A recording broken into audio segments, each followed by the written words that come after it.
follow you. We could, oh, it was seasons. Oh, too bad. But actually, it was a great game for them. So yeah, there are a lot of aspects that we can explore in that, and that's what I like. It should be in our office. So it's very similar. Yeah. So check with Simon. It should be in our office. Probably under I've just heard about it, but I don't really know it. For what I've heard, I think it's something similar. Yeah, because there they have serial killers, witches, and mafia, and several others. Yeah, so I think it's about the same. Lots of good characters as well. Yeah. So yeah, I think it's about the same because in werewolves you also have a lot of different powers, different characters. And, Okay. So we have like 25 minutes before my next class. Oops. So let's go quickly around. Let's start with the bottom of the list. So Per Arne will talk first. Crap. Oops. So you've suggested something with sensors. Yeah. Since it's a literary study, I'm not quite sure what the research topic can be. So all right. I found that a bit more difficult with literary studies at all. Yeah. So I need some prompt with that. So you don't know what research you can do. I know roughly what the research I can do, but not the research question. Right. So do you want to do something with literary review or with? Yeah. So to do that, we have to establish what's the state of the art currently, right? And also like sensors are quite broad topic. So first you will have to narrow down your interest a little bit. What type of sensors for what type of purpose, and then we will do a little bit of a lit review in that narrow down context, and then you can propose the questions, right? Because we cannot do the questions first because we don't know what has been answered already and what is the state of the art, right? So it doesn't kind of make sense to be posing questions which might have been already answered.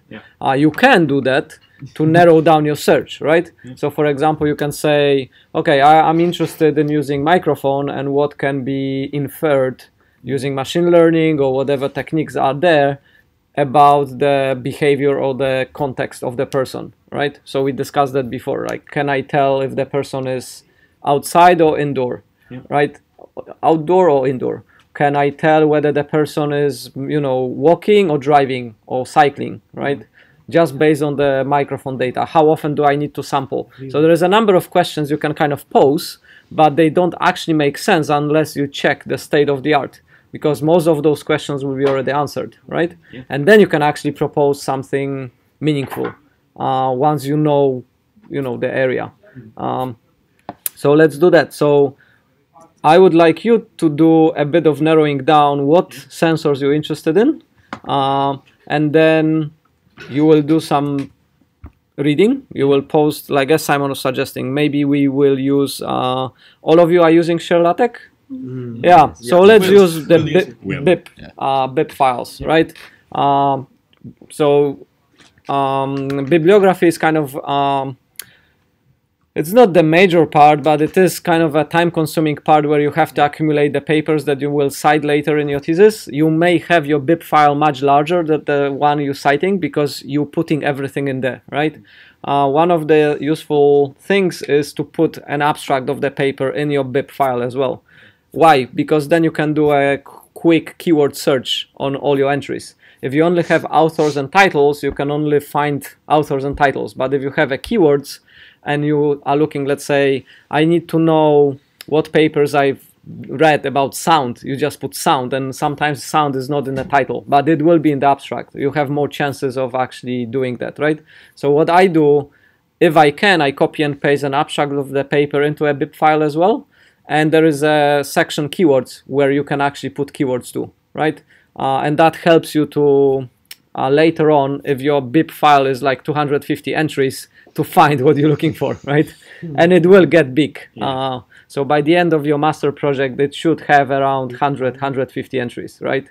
As I'm saying, you're not gonna use all of them for your references, but every single paper you're looking at, every single paper that you considered but haven't read, you putting into BIP, right?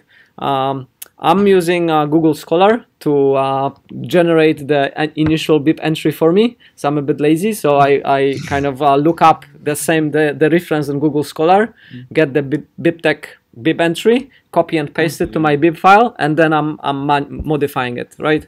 I have my own way of indexing it with the author year thing, and as I'm saying, I'm usually adding keywords and adding extra abstract. And Google Scholar doesn't do everything, so some BIP entries are quite thin. They don't have pages, they don't have, you know, certain things that you can add manually later on.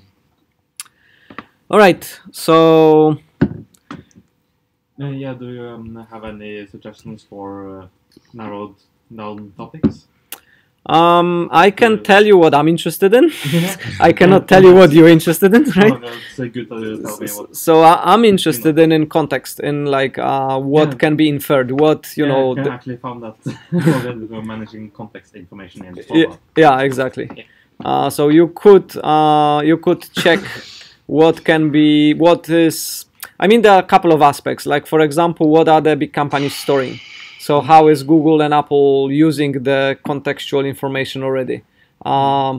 It may not be possible to find out, right? No. So it would be interesting to know, but it may not be possible to actually find sources to do that. It will probably mostly be conspiracy. Yeah, exactly. So, I mean, you would have to find legitimate sources, which might be hard from those companies. So on the other hand, what you could do is what's possible. Like what is possible if I have my geolocation tracking enabled and I have my sensors enabled and microphone is also enabled. What is possible? Like how much information can the phone infer about you, right? Can we do... Again, that's a big topic. You would have to narrow it down, right? So you could narrow it down, say, to mood and say, okay, can I tell if a person is happy or unhappy, right? So you will have to find out some research studies which potentially are cross between technology and psychology of how to determine a person's mood and whether you can get it from the voice, from the behavior and from the usage of the phone. So I don't know, like you know, use your imagination, use what exactly. So it is quite broad. Which is good and bad, right? Like it's good because then you can choose, bad because you have to decide like what is that you want to do. Yeah, we did some camera stuff in the past. We didn't do much of the sound stuff. I'm kind of interested in the sound and the microphone. What can you infer?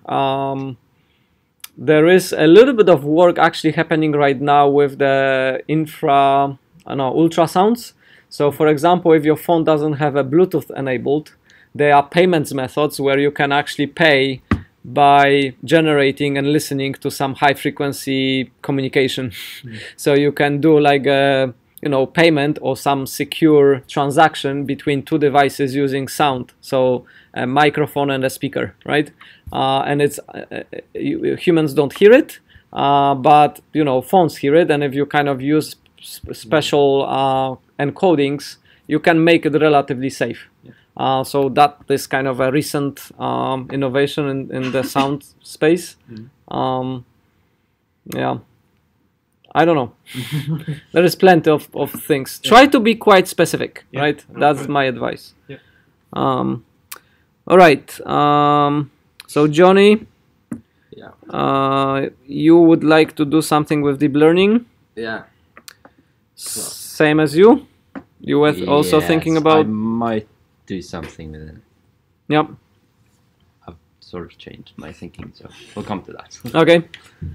So what is your thinking currently? Yeah, I've been looking into Keras and TensorFlow, and TensorFlow seems to be pretty good regarding mobile. So I want to make object detection with the camera, right? Yeah, real-time object detection. Haven't gotten too far. Right. Will you use kind of pre-existing models, or will you have to train it yourself? I train it right. On the mobile.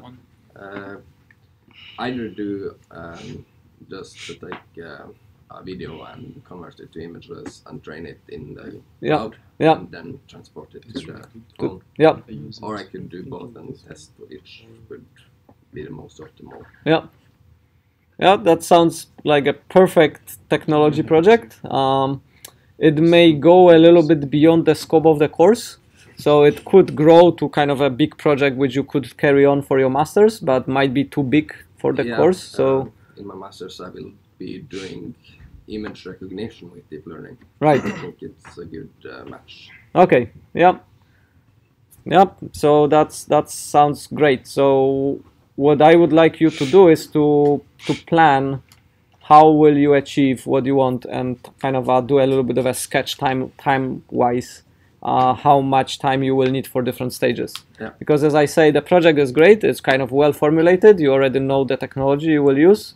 Is the kind of the risk element is in the scope, right? So if you scope too big, that means you have to work longer and harder, and then you have to start earlier. If you scope just right, you should be fine. So like to minimize the risk factor, you have to plan your progress, right? So plan what you're gonna do the next 2 weeks, and then the next, like, split your project into like 2 or 3 or 4 stages, and then plan what will be the milestone you will achieve, and then that will minimize the kind of the risks related to the project. Other than that, you find and there is plenty of literature for object detection and TensorFlow, so you shouldn't have problem finding it. You just need to decide what you will use, right? Because you cannot read everything and cite everything. Cool. So that's really good. That's well on track. So Maria, ERP systems. In fact, I haven't made so much progress since I changed my topic last week. But I read some papers which have identified some of the challenges. But the bad and the good is that there aren't so many papers about that, since it's a young topic. But I've worked with ERP systems, and I think that I will focus in the technical and in the social challenges. Because it's difficult to transform an ERP software, which is quite big, in a mobile platform. Right. So.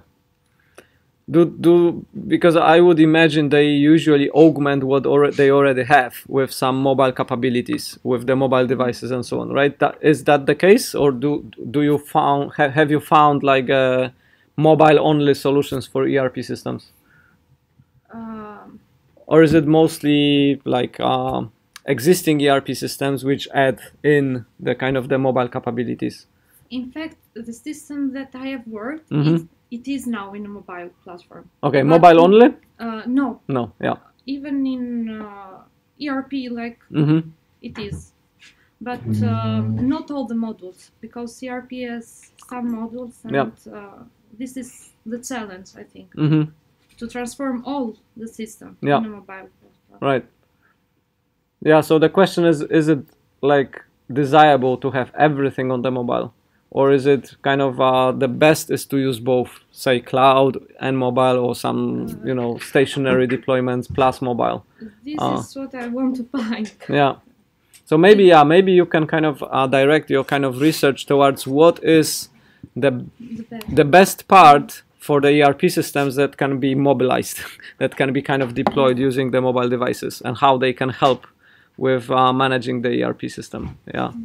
So, but then again, I mean, I actually don't know the domain, so you will kind of, you will probably learn more about the actual ERP systems than I can help you with. I can help you with the mobile part, but then you have to make your own judgment and maybe make some sort of a taxonomy initially of setting up like the frame of reference. Like you will say, okay, this is the ERP systems that I'm kind of discussing, and that's where the mobile part kind of fits in.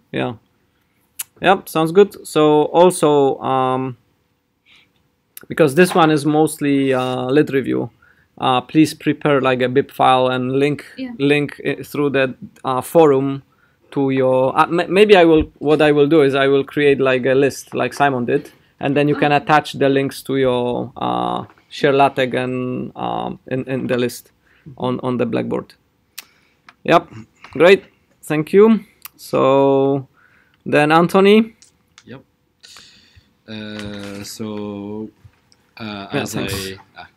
As you've been discussing before. As I've been discussing before, my project is about improving the gamer's experience in the game of the Werewolves of Miller's Hollow, especially the experience for the storyteller. Actually, my aim is not something about research, at least for the mobile part, but really to create a prototype. So as I wrote in the abstract, the aim of the application would be to help the storyteller keep the game balanced, because sometimes due to the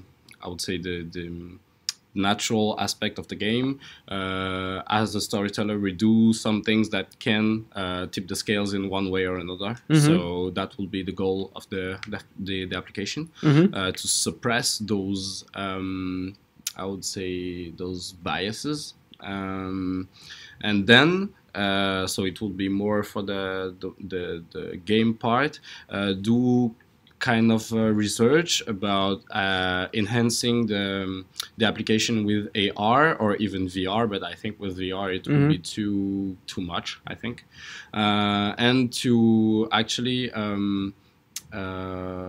like do some research on the social aspect of the game and see how it influences how the application influences the game. So if it actually enhances the experience and if it helps, or if it doesn't, and if it just breaks the whole part of being together and playing a board game just without any technology and stuff. So that would be the main idea. Okay, cool. So same as with the other project, I would recommend you kind of making a plan as well, right? So you start implementing something and then plan how long, like what sort of milestones you want to have in your development, so you minimize the risks. Like, you have to identify what are the kind of crux, what are the hard parts. Is the hard part the kind of design aspect, in which case, you have to set yourself some sort of deadline for this, or is the hard part the actual implementation? Like, I don't know, like depending on your skills and on your kind of attitude, you can balance that, right? But you will need to kind of design it, then implement it, and then somehow test it, validate it, what you've got. Yeah, right? Because the thing is that so far I've only been trying to get along with everything about mobile technology, because I've never used that before. I've already, I'm familiar with C++, Java and stuff, but I've only developed desktop applications. So mobile is kind of different. So it may take a bit. Exactly. It's not that hard, but it takes a little bit different thinking. As far as I've seen, no, it doesn't seem that difficult, but I just need to get along with it. And I've also started to draw some sketches about how I want the application to look like. So I'll just have to implement it after. Sounds good. Thomas is probably listening to us on the Blackboard. on the feed. So he also is interested in sensors with the focus on health. So what sort of sensing we can do for personalized health and so on, which is also an interesting topic. So that's another area where you could go to. So you kind of the use of sensors and the context for purely for health, not for the general tracking, behavioral tracking. It's just like for health feedback. We are organizing a personalized health conference next June. So there will be a like an international forum where if you do something related to health for your master thesis, you could submit the paper.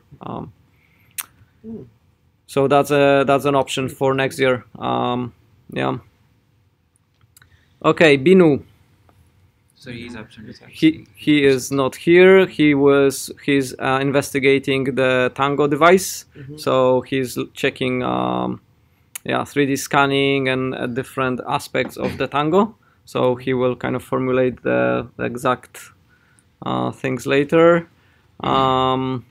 Magda is also probably listening to us on the feed, and she is interested in checking the data synchronization and syncing between the cloud, the databases, and the mobiles. So that's kind of a technical, YouTube forever. Technical question, but yeah, so we will check with her later. Next one is Alan. Yeah. All right. So I'm gonna talk about augmented reality in education. Yeah.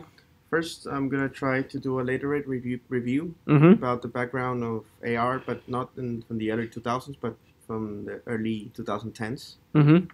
So there should be already some current technologies applied.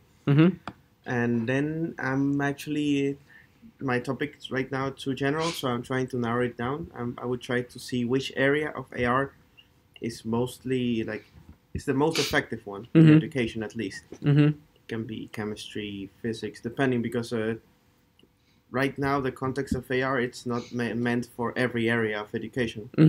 So more from like a museum trip or science science stuff. So you get a lot of 3D models in that area, but you don't have like AR. That's another thing I want to cover, like the challenges that developers might be facing right now in AR area. And well, of course, if there is an increase in learning outcome, that's what I have seen in all of the papers I have read so far.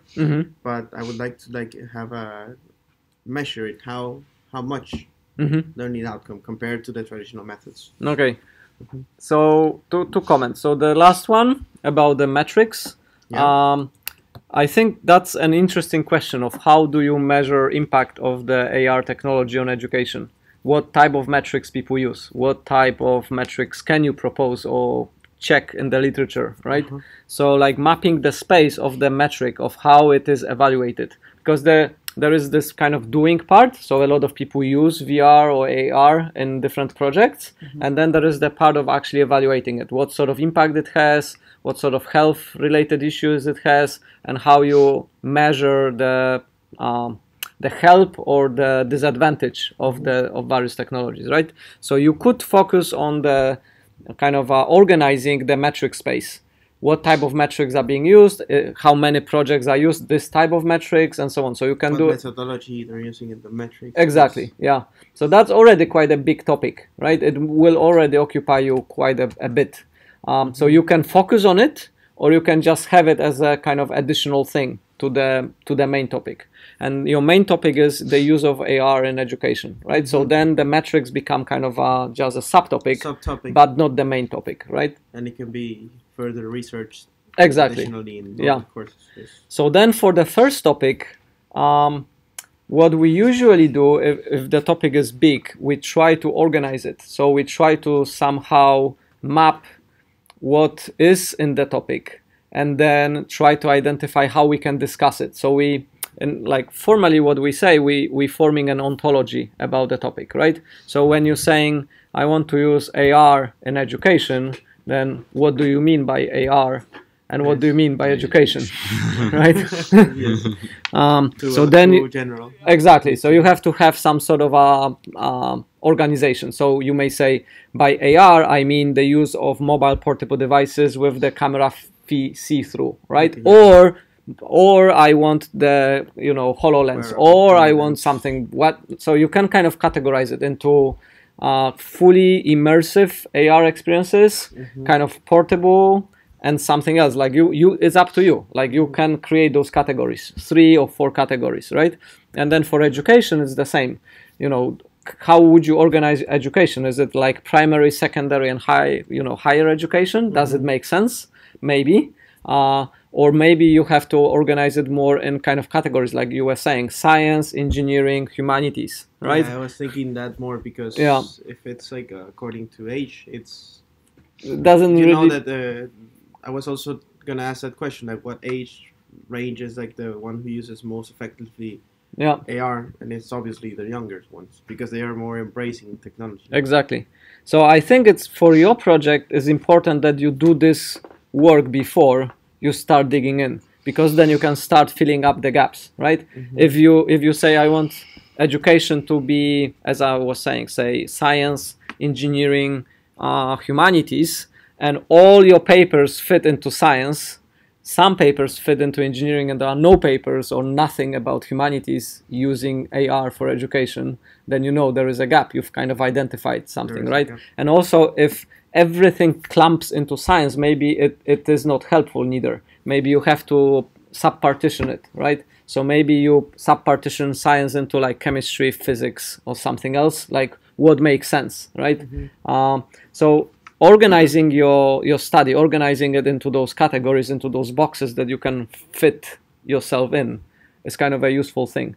So it's a bit of work because you have to read something and start thinking about it, but then once you organize it, then you can present it in a much structured way, right? And it's better.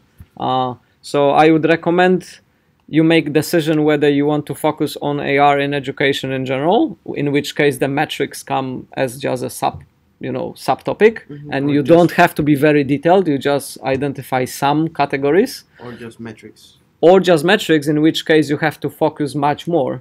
You still need some sort of categorization of the AR in education, because you may say people tend not to use those metrics in those projects, right? So it is kind of, but it's looking from the metrics point of view into the projects. If you're looking from the science, from the education and AR perspective, the metrics are just one subsection. Exactly, yeah. So I'll just look at that. Make the choice and then start organizing the space into those things, and we can we can help you too, right? Because usually when we do those categories, you have to somehow argue that those categories kind of make sense, right? So like, okay, HoloLens is probably in its own category because you have to have a space, and it's kind of a particular, headset that you're using, right? Mobiles are their own category, right? Wearables, another category. Yeah.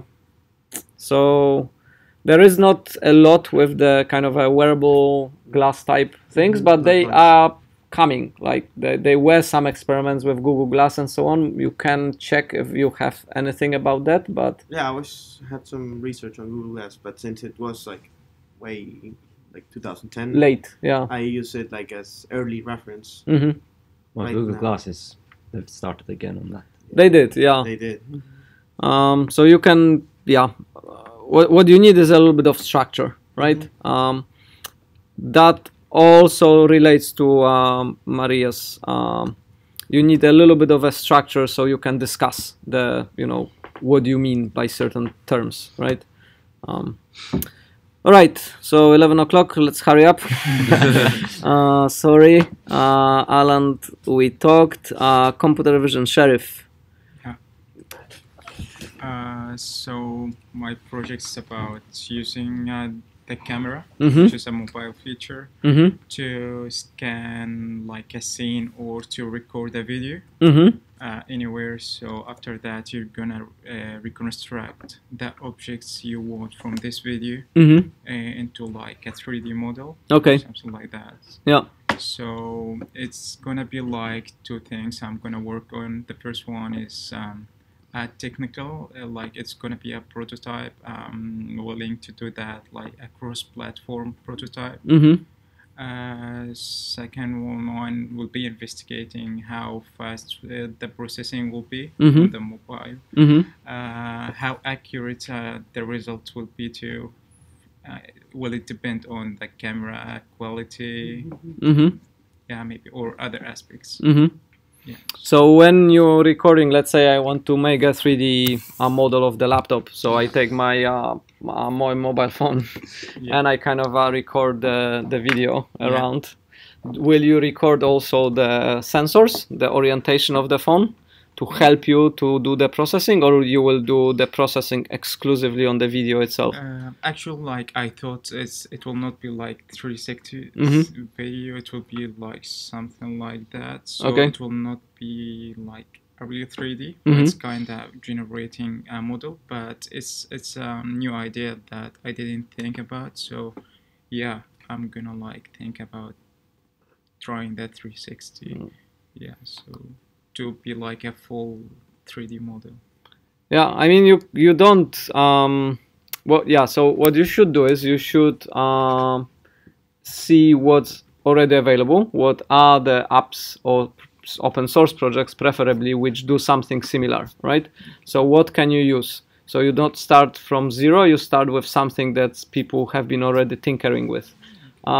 And then you have to check if they only do the video processing and do the calculations based on the video analysis, or do they use the kind of the additional information that you can gain from the phone? Yeah, like because the gyroscope is actually quite accurate, right? It's not as accurate as the vision, but it can help you to see, okay, like the phone is looking completely out like that my object already disappeared, like there is no need for processing that frame because I'm looking away, right? Okay. If someone is recording it and like flips the phone, right? Yeah. Something like this. I mean, you can do some you can use the additional sensors as help, basically. Yeah. So what I'm suggesting for you is that you do a little bit of a search of what is already available and what you could use to do the proof of concept. Okay. You also were saying that you want to be kind of platform independent, but for the initial proof of concept, I suggest you commit to one platform like Android or iOS or something, right? Okay. So then you just narrow it down a little bit to make it a little bit easier for yourself. Okay. Yeah, it is an ambitious project, so you have to check what are the kind of risk factors, and same as with the other guys, like try to plan, right? What would I want to have in 2 weeks or 3 weeks time, so I know I'm kind of on track. Yeah, so make a short plan and make a kind of a review of existing libraries or existing software that you can reuse. Yeah. Thanks. Okay. I'm the last one. You the last one? No, I'm the last one. I don't think I'll have my name on that. No, you attach yourself to Per Arne. So I'm the last one. Yes. You were not here at all, right? I didn't know about it. Well, I haven't been in the last 2 lectures. So I didn't know about this. Yeah. All right. So yeah, let's start with you. So you suggested the location-based. Multiple locations-based. Yeah. Yeah. A reminder application based on multiple locations of the user. So that's what I'm planning to develop. And the other part is to see how precise I mean you can get, you know, with the GPS location. Let us say if I'm living in a let us say if I can trigger an event, if I say that if I move from this room to the other room, this thing. So this will obviously depend upon the reliability of my longitude and the latitude values of the GPS. Yeah. The thing is there. Yeah. So that's an interesting project. A couple of comments. So the first comment is that the GPS localization in buildings is usually quite bad. Yes. So you will not know whether you left the room or not, or whether you enter a new room, right? Okay. We had a project 2 years ago, I think, with students working out if you can do indoor localization based on the Wi-Fi access points. Because if you're in this room, you see some satellites, you may not get the fix from satellites. But if you have GPS open, you can see some satellites, right? And you see the access points. And then if I leave this room, I stop seeing the satellites. So the app will know you left the room with windows because you now in the corridor, there is no windows and you don't see any satellites anymore, right? And then if you go to another room, like if you go to A213, you will see maybe different satellites and different access points. So then you can train the app to be able to tell you in this room or this room based on what it sees around, right? So again, kind of context information. So that's that one aspect. So you have to decide, are you doing this for indoor use, for kind of in building use, or are you doing it just for outside use? If you're doing it for outside use, GPS is fine. Actually, the main purpose of this application, what I was thinking, the last line, if you see what I have written there, is to trigger an event based upon the location of the multiple users. Yeah. Because let us say that I have given my nodes to Anthony. Yeah. And I want to collect. So I would like to have an application so that if Anthony is in the range of let's say 100 meters from my distance. Yeah. So an event is triggered. Right. That's I have to collect my nodes. So yeah. that was the main motivation. Okay. And so maybe GPS is enough. Yeah. So that was the thing, and the reason I was saying that I want to go very precise. I want to go as precise as possible. I just wanted to see that how precise you can make this event triggered application. That was I was saying. So I was not thinking about the indoor and this thing. I just wanted to see that can I trigger an event, let us say, just in 10-meter radius or something. It doesn't matter if it's outside or if it is inside. Right. Or something. Yeah. So my main so one thing I would request you is maybe you can tell me something about I need to handle the permissions here, because it's obviously not possible for me to track Anthony wherever he goes, right? Yeah. So I would like I would like my application to ask Anthony regarding the permission. Yes. Only when he is within the 100-meter this thing. Yeah. So one thing is this thing, or maybe, yeah, that was a thing. Yeah. So of course there is some privacy and policy things that you have to solve, right? So you need to do it with people who agreed to be tracked. Yeah. And also I have to be able to disable that, right? So if you, as I said, okay, you can track me, but now I say you cannot track me, it should be built in as well, right? The 100 meters thing will work. Normally the GPS location accuracy is, if you quite find a good fix, it's within like 8 meters, but it varies, right? It jumps a little bit. So sometimes you may have accuracy of say 20 meters or of 30 meters, but it will kind of jump around, and it may happen that it kind of jumps for both of you and it says, oh yeah, you're very close to each other. In fact, you were like 60 meters from each other, right? So there is kind of an error.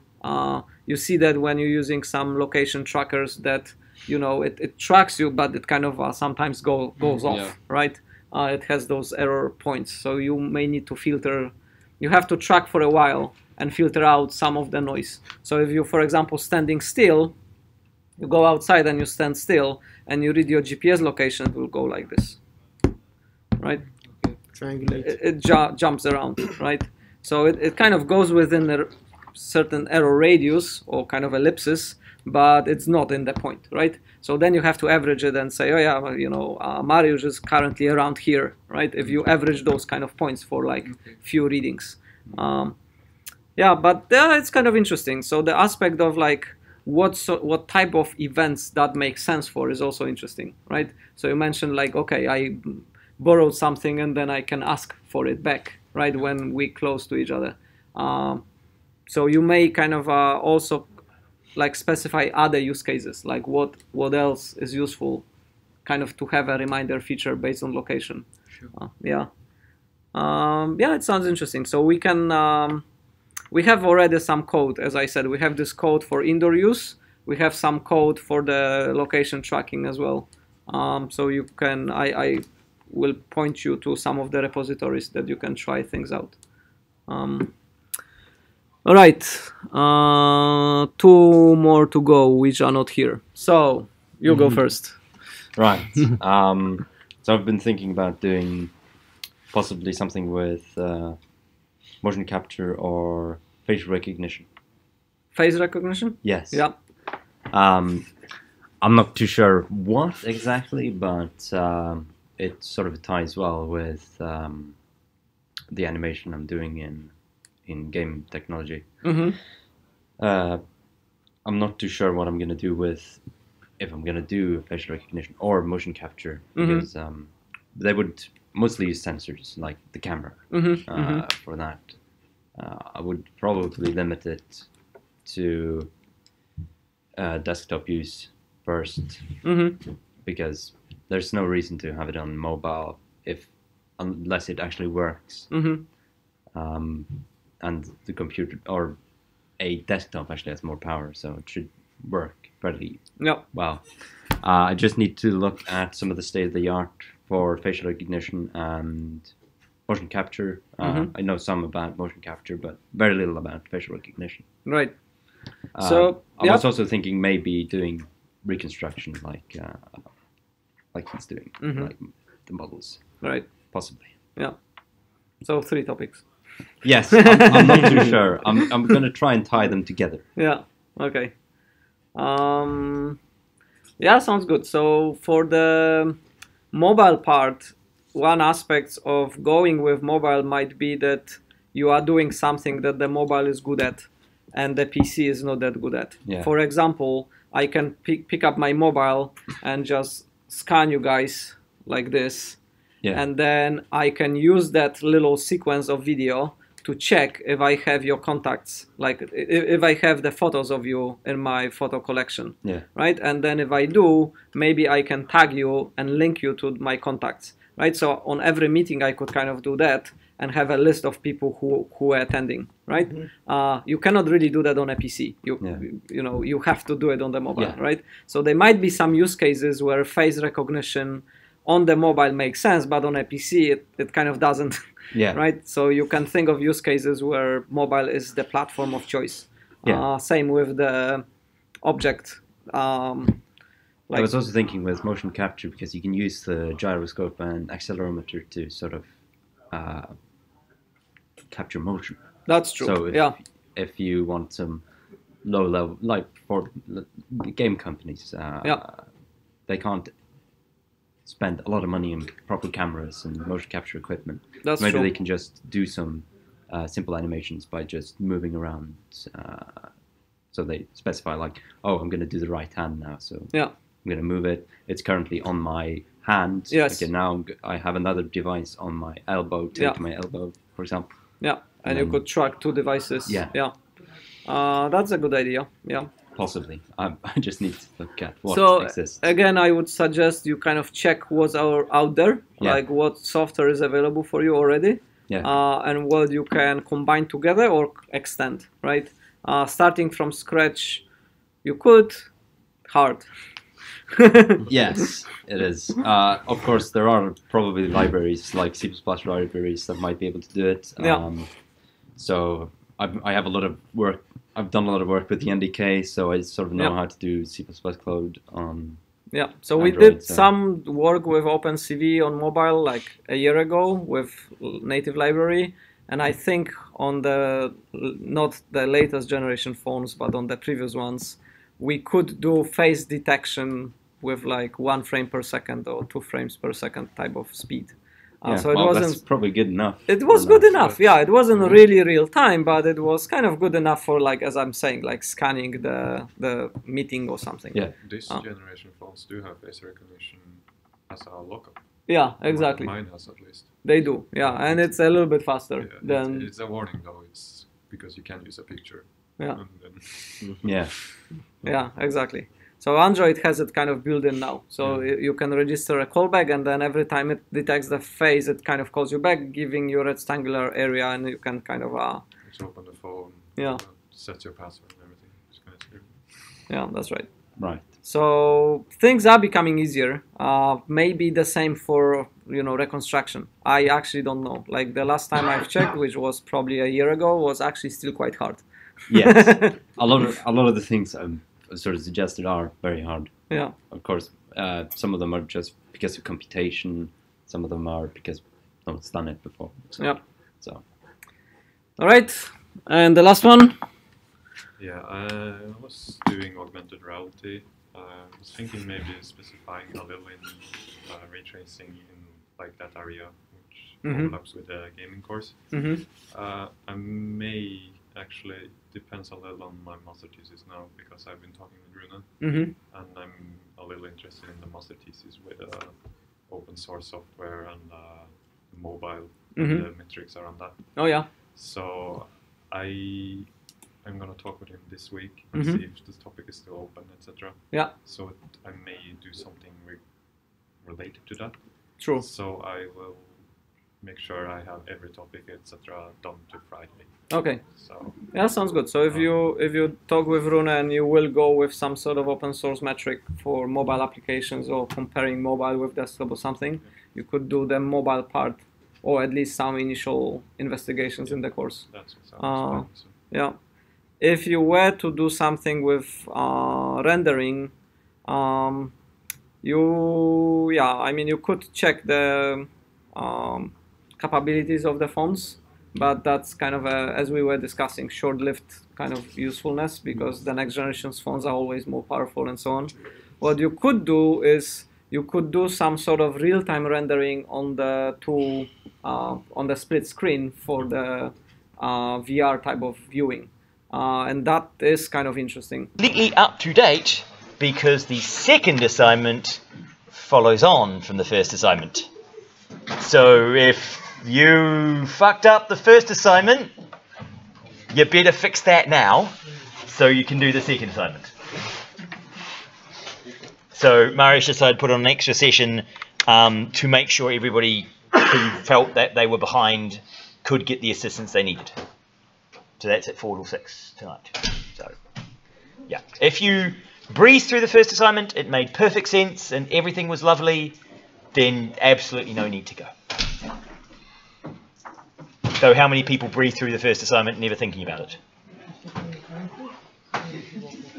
Okay, it made you guys think. It's a good thing, supposedly. Or not. Thinking. Thinking is like exercise.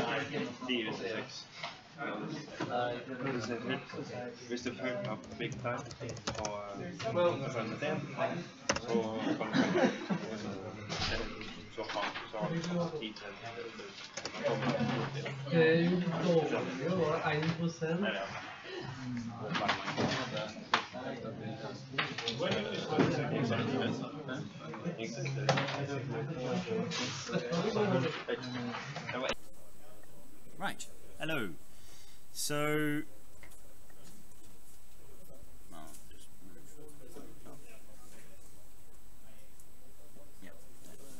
fine, right. So here. Okay, so I'll just point that up around there. Okay, so we're now going to continue some of the discussion from last week, except I haven't got my HDMI cable. Oh, I do have my HDMI cable. Woohoo. So I'll just plug this in. So yesterday we were discussing networking, and that's what we're going to continue with, and I'm going to discuss some of the networking address features, and we're going to show you some more code and do some TCP stuff with you today. So we had a look at UDP, and we talked a little bit about Indians and those sort of things, and so we're going to talk a wee bit about sort of more game stuff and how games on internet actually operate, and some of the challenges. Right, so if we have a look last time, so we were starting talking about game models and a server client model on networking, and you can imagine that this middle piece with the cloud,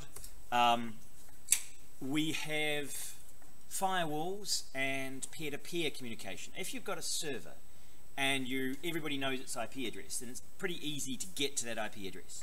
However, when you're all behind a firewall, you need to do some specialist stuff to get to your computer, right? So how many of you at home have a firewall on your router? Pretty much everyone has a firewall. Have you configured your firewall to serve as to become a game server for anything?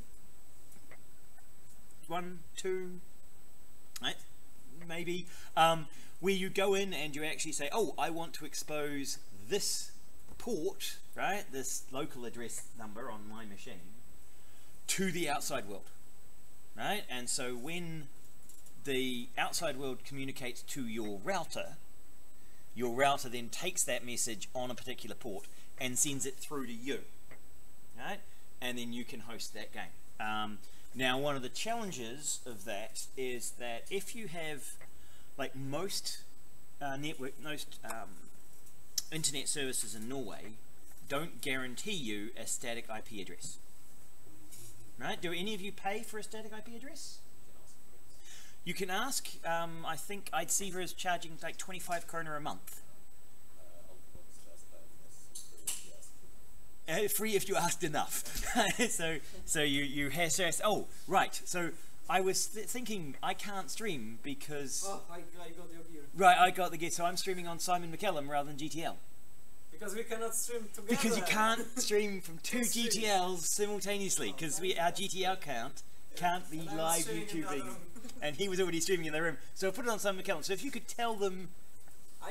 Any live streaming person at the moment to go and have a look. So if you put a link up into the Simon McKellum one, they can watch live, and it will be recorded. Then they'll move it over into GTL later. Okay, it's just that we had simultaneous, and I was looking at it going, it doesn't let you have two live streams from the one YouTube account. Same account. Yeah, exactly. At the same time. Usually happen, but no, we usually aren't trying to do quite that the same way. Right. So with a static IP address, right? So one of the things about having a static IP address is that if you have a range of addresses, right? So if you're Altibox and you have 16,000 IP addresses that you can allocate, right? You might have, 17,000 customers, right? And if you're at that point, you're going to have to dynamically reallocating those IP addresses, right? Now, and partly because we've run out of IP version 4, so your standard IP addresses you see, which is 4 numbers, right? Which are each a byte, 8 bits, each of them. We've now run out of internet addresses. No, we don't actually have enough internet addresses in the world for all of the machines that want to be on the internet. And so a lot of your machines, so your machines at home, they go through a router. They don't have their own internet address, they don't have their own IP address, they have a local net IP address, right, just locally, but to the world, they look like your router. Right, so all, like your phone and your PC and your girlfriend's phone, all of them to the internet look like they're one machine with one IP address, all sending data out. Right? Because it can't see any of the internal addresses, because your machines don't have internal static addresses. Right? They actually have dynamically allocated address by your router in your home. Will allocate your local addresses in your local address space, and everything will look like one address on the outside. Which is why our Heroku install got crushed, because all of you guys going through EduRoam are going through a proxy, and so to the outside world, you'll look like one address. And so for Heroku, it goes, oh my god, you guys are hammering, you as an individual computer are hammering us. We can't let you do that. Right? If you're all individuals, and it was actually, if you had your own IP addresses, it would go, oh, there's just a lot of individual students hitting us, 1 or 2 times a day, that's fine, right?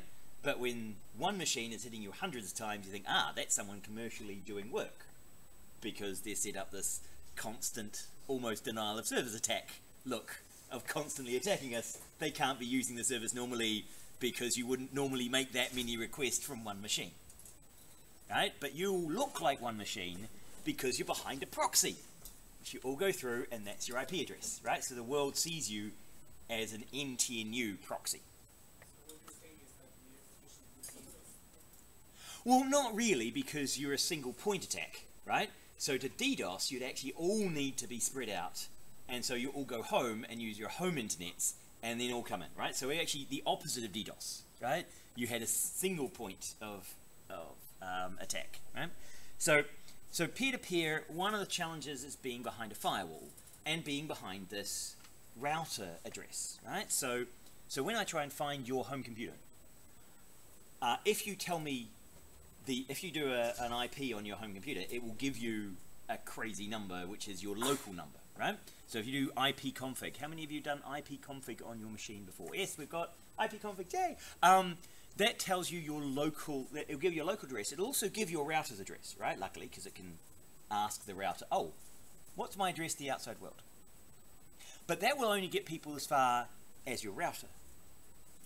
Because to get to you, they need to know your subnet address. And so when you're writing up, so if you're trying to create your own server for a game, or to serve a web page out, you need to tell your router, redirect, if it's a web page, port 80 to this local machine with this port. And then you could start serving. But you know, then at midnight, your internet provider shuts down your internet and starts it up again with a different IP address, and your website's now gone because no one can get to that IP address because it now belongs to someone else. Right? Which is why you pay the 25 kroner a month to say, no, no, no. When I have this address, I want it to be that address all the time. So that when someone types in ntnu.no, they go to a specific IP address. Because that's in the lookup tables, right? Because, you know, when you type stuff in, there's a big DNS lookup table where it actually goes and finds all those addresses. Right? And if your address changes and you don't update all of those tables, your system is lost. Did you generate a new key for your stream? Did I generate a new key for my stream? I don't think so. Oh. I'm streaming here. I'm streaming there as well. No, you overstreamed my stream. I overstreamed your stream. Oops. So I lost my stream. Oh, sorry. I did stop streaming and then go into my account and come up in my account, yeah, and then but start. You generated a you have to attach the new streaming key. Oh, okay, maybe not. In OBS, yeah. Okay, well, okay, so my OBS is actually streaming. Okay, sorry. We'll just continue working. We'll have to work out how that works. Sorry, the end of your course. For this class is fine. Yeah, you guys. I trampled over his stream, so you guys are fine. His other students are missing out. So we're going to look at the client-server models, and we're going to have a look at some of how these IP works, and we're going to look at a little bit of TCP/IP, right? So as I said, that lookup and that IP number, you have to have a known address. Now, what we're going to look at with the client-server models, how do you deal with being behind, right? So we know that it takes time to get somewhere and get back. So the world state, the cloud state, is different to my local state. So there's lots of things in networking where you have to do prediction and you do predictive caching. So you have to understand who owns the true world state and how you hand over in the cloud between one machine and another machine. Right? So we'll get back to the networking and the IP addresses in a minute, but we'll talk about these world states. So if you've got a database on the cloud, right? So you guys have used, I'm going to use a cloud database service, right? So even like Google Sheets is a cloud service. So you're using a cloud service. That will be hosted on a machine somewhere. Now, load balancing might say, oh, actually, I've replicated that in multiple places so that, you know, when I travel to Spain and I go on the cloud, I can get, instead of going all the way to Norway to get my data, I use the closest replication to me. Right? So it replicates it in the cloud and tries to make it transparent to you. So you attach to one service and it goes and finds that. However, to copy that data to a server close to me on the cloud, I have to hand over information. So I go from one server where it's got one set of data to another server, and I've got to switch the internal routing information. So you hit in one point, right? So imagine this is your home network. You've got one output that is from your home to the world, and you're going to move a file from being stored on your computer to being stored on your big set of network drive space, right? So you've got your computer here, you've got your network drive, and someone's using it from outside. Right, so they're outside, and they just see your front door and your data or your stream coming out your router. One thing you can do is you can copy it across from your machine onto your big rack of storage. So you copy the data across, and then in one instance you do a quick redirect saying, okay, I'm going to change the pointer. I'm going to change the table that tells you how to get that data. So I'm going to go from pointing to machine to blink, pointing to the big network rack. Right? So that is a lookup table in your router. You do one change and one packet goes there, and the next packet comes in and goes straight over there. Now, the challenge for the cloud is partly, what if this packet changed something in the database? So I've already copied it across, right? I copied the file from here over to this other location. And then you change it there with one packet. The next packet you send, I redirect with my one switch in my table over to here. What happens to that? Do I lose that update? Do I cache that update? Do I stop the network and buffer everything while I copy? Because I say, you're not allowed to touch it while I copy that massive file across. But you know, if it's a big database, that might be several minutes while I copy it from one location to another. So do I lock you out? Do I give you partial access? Do I take that access and when I move it, I record all of those interactions between you and the database in the time that I'm copying? So I kind of make a local copy, let you start editing that, record all the changes to it, copy the big mass across, then look at all those change sets, and then take that, copy that across and do the update with that, and then look at how much has happened since I did that, and iteratively get a smaller and smaller change set of what you've been doing, and then finally get the last one across, and then flip you so you don't lose any data. Okay? Now that's what you guys are doing in Git, right? When you do Git, you're making change sets. You edit a file, you upload it, it's got some changes. So this is one thing they do when they're actually on the server, is you copy large chunks to replicate a database, but you have all these change sets. And what databases are really good at is they're good at actually remembering the changes, right? So you actually have those transactions. So you guys are doing databases at the moment? So you've been doing some transaction analysis, you've talked about... Right, okay. So the way in which a database state changes, right? So you actually have rules, relational algebra, that tell you what's a legal change in a database, right? So basically what you have to do is you copy the content of the database, and then you can copy all the changes since you last started copying. And then you can copy those across and update the new database, right? So you've got this server migration challenge. And handing over with multiple objects. I don't know if any of you are gamers, but as a gamer, I assume some of you are. When I was playing Diablo, the first version, back in the day, one of the hacks we had was that if you walked into a teleport back to the village and dropped an object after you'd entered the teleport, but before it had copied you, before it moved you, the object would be dropped into the world and remain in your inventory. Right? Because the timing of how you hand over data from one pass to another, it started the inventory, so it did the copy it into the world before it got round to doing the inventory check, and by the time it did the inventory check, you were already gone, and so the object had been copied into the world and had remained in your inventory. So you then go back through the teleport and pick up the second version of that object. That's a similar glitch I used to build in Pokemon second generation. Yes! Pokemon second generation. Where you basically just put your Pokemon in a PC storage, start saving, and then basically shut down your system. So right. It saves that it's in the computer, but you still have it in your inventory. Because it hadn't got round to the point of deleting it from your inventory. Yep. So.